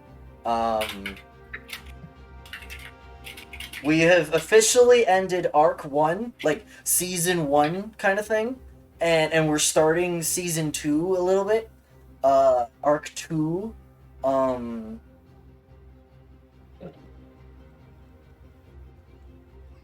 we have left the cavern and enter fun and politics. Yes and no, but yeah. But yeah, I'm excited. Thank you guys for playing. I appreciate. And- Bedlam can't wait to go home and be like, Moms, Dads, I accidentally got drafted into a war. Help! Yeah, you kind of did. What do I do? Help! Let me look for somebody to raid. The draft. Isn't it great? Hey Miles, are you not happy about being drafted as I am? Cause Oh, we'll I'm- talk about it. I'm thinking about things, bro. Oh yeah, We'll talk the about talking it. will definitely happen. That is That's true. why I'm Oh, also really goodness. excited about giving it time to think about it too, because then we can really like have our fun little talking points when we come together. Really have a good in-character discussion. Yeah. So we will be rating Foxy. Because yeah, cause he doing some Call of Duty, and he's kind of one of my only streamers that's live this late at night. But anyway, thank you guys so much for joining us. For those of you that do watch me, I will be streaming. I will be back to streaming Monday. Hopefully I can get the changes to my schedule out by this weekend. We will see. I am going to be very busy this weekend, so, you know, take that with a grain of salt. But anywho, thank you everybody so much. Do you guys have any parting words for chat? I thought you were going to be Mylon. Huh? You said I'm going to be very busy this weekend. I thought you were going to be Mylon. Oh my goodness. Oh my goodness. I think we should leave with that. I don't think anything else should I don't follow think that anything up. else needs to follow that. Okay. Good night, everybody. Take care of yourselves. Bye-bye. Good night.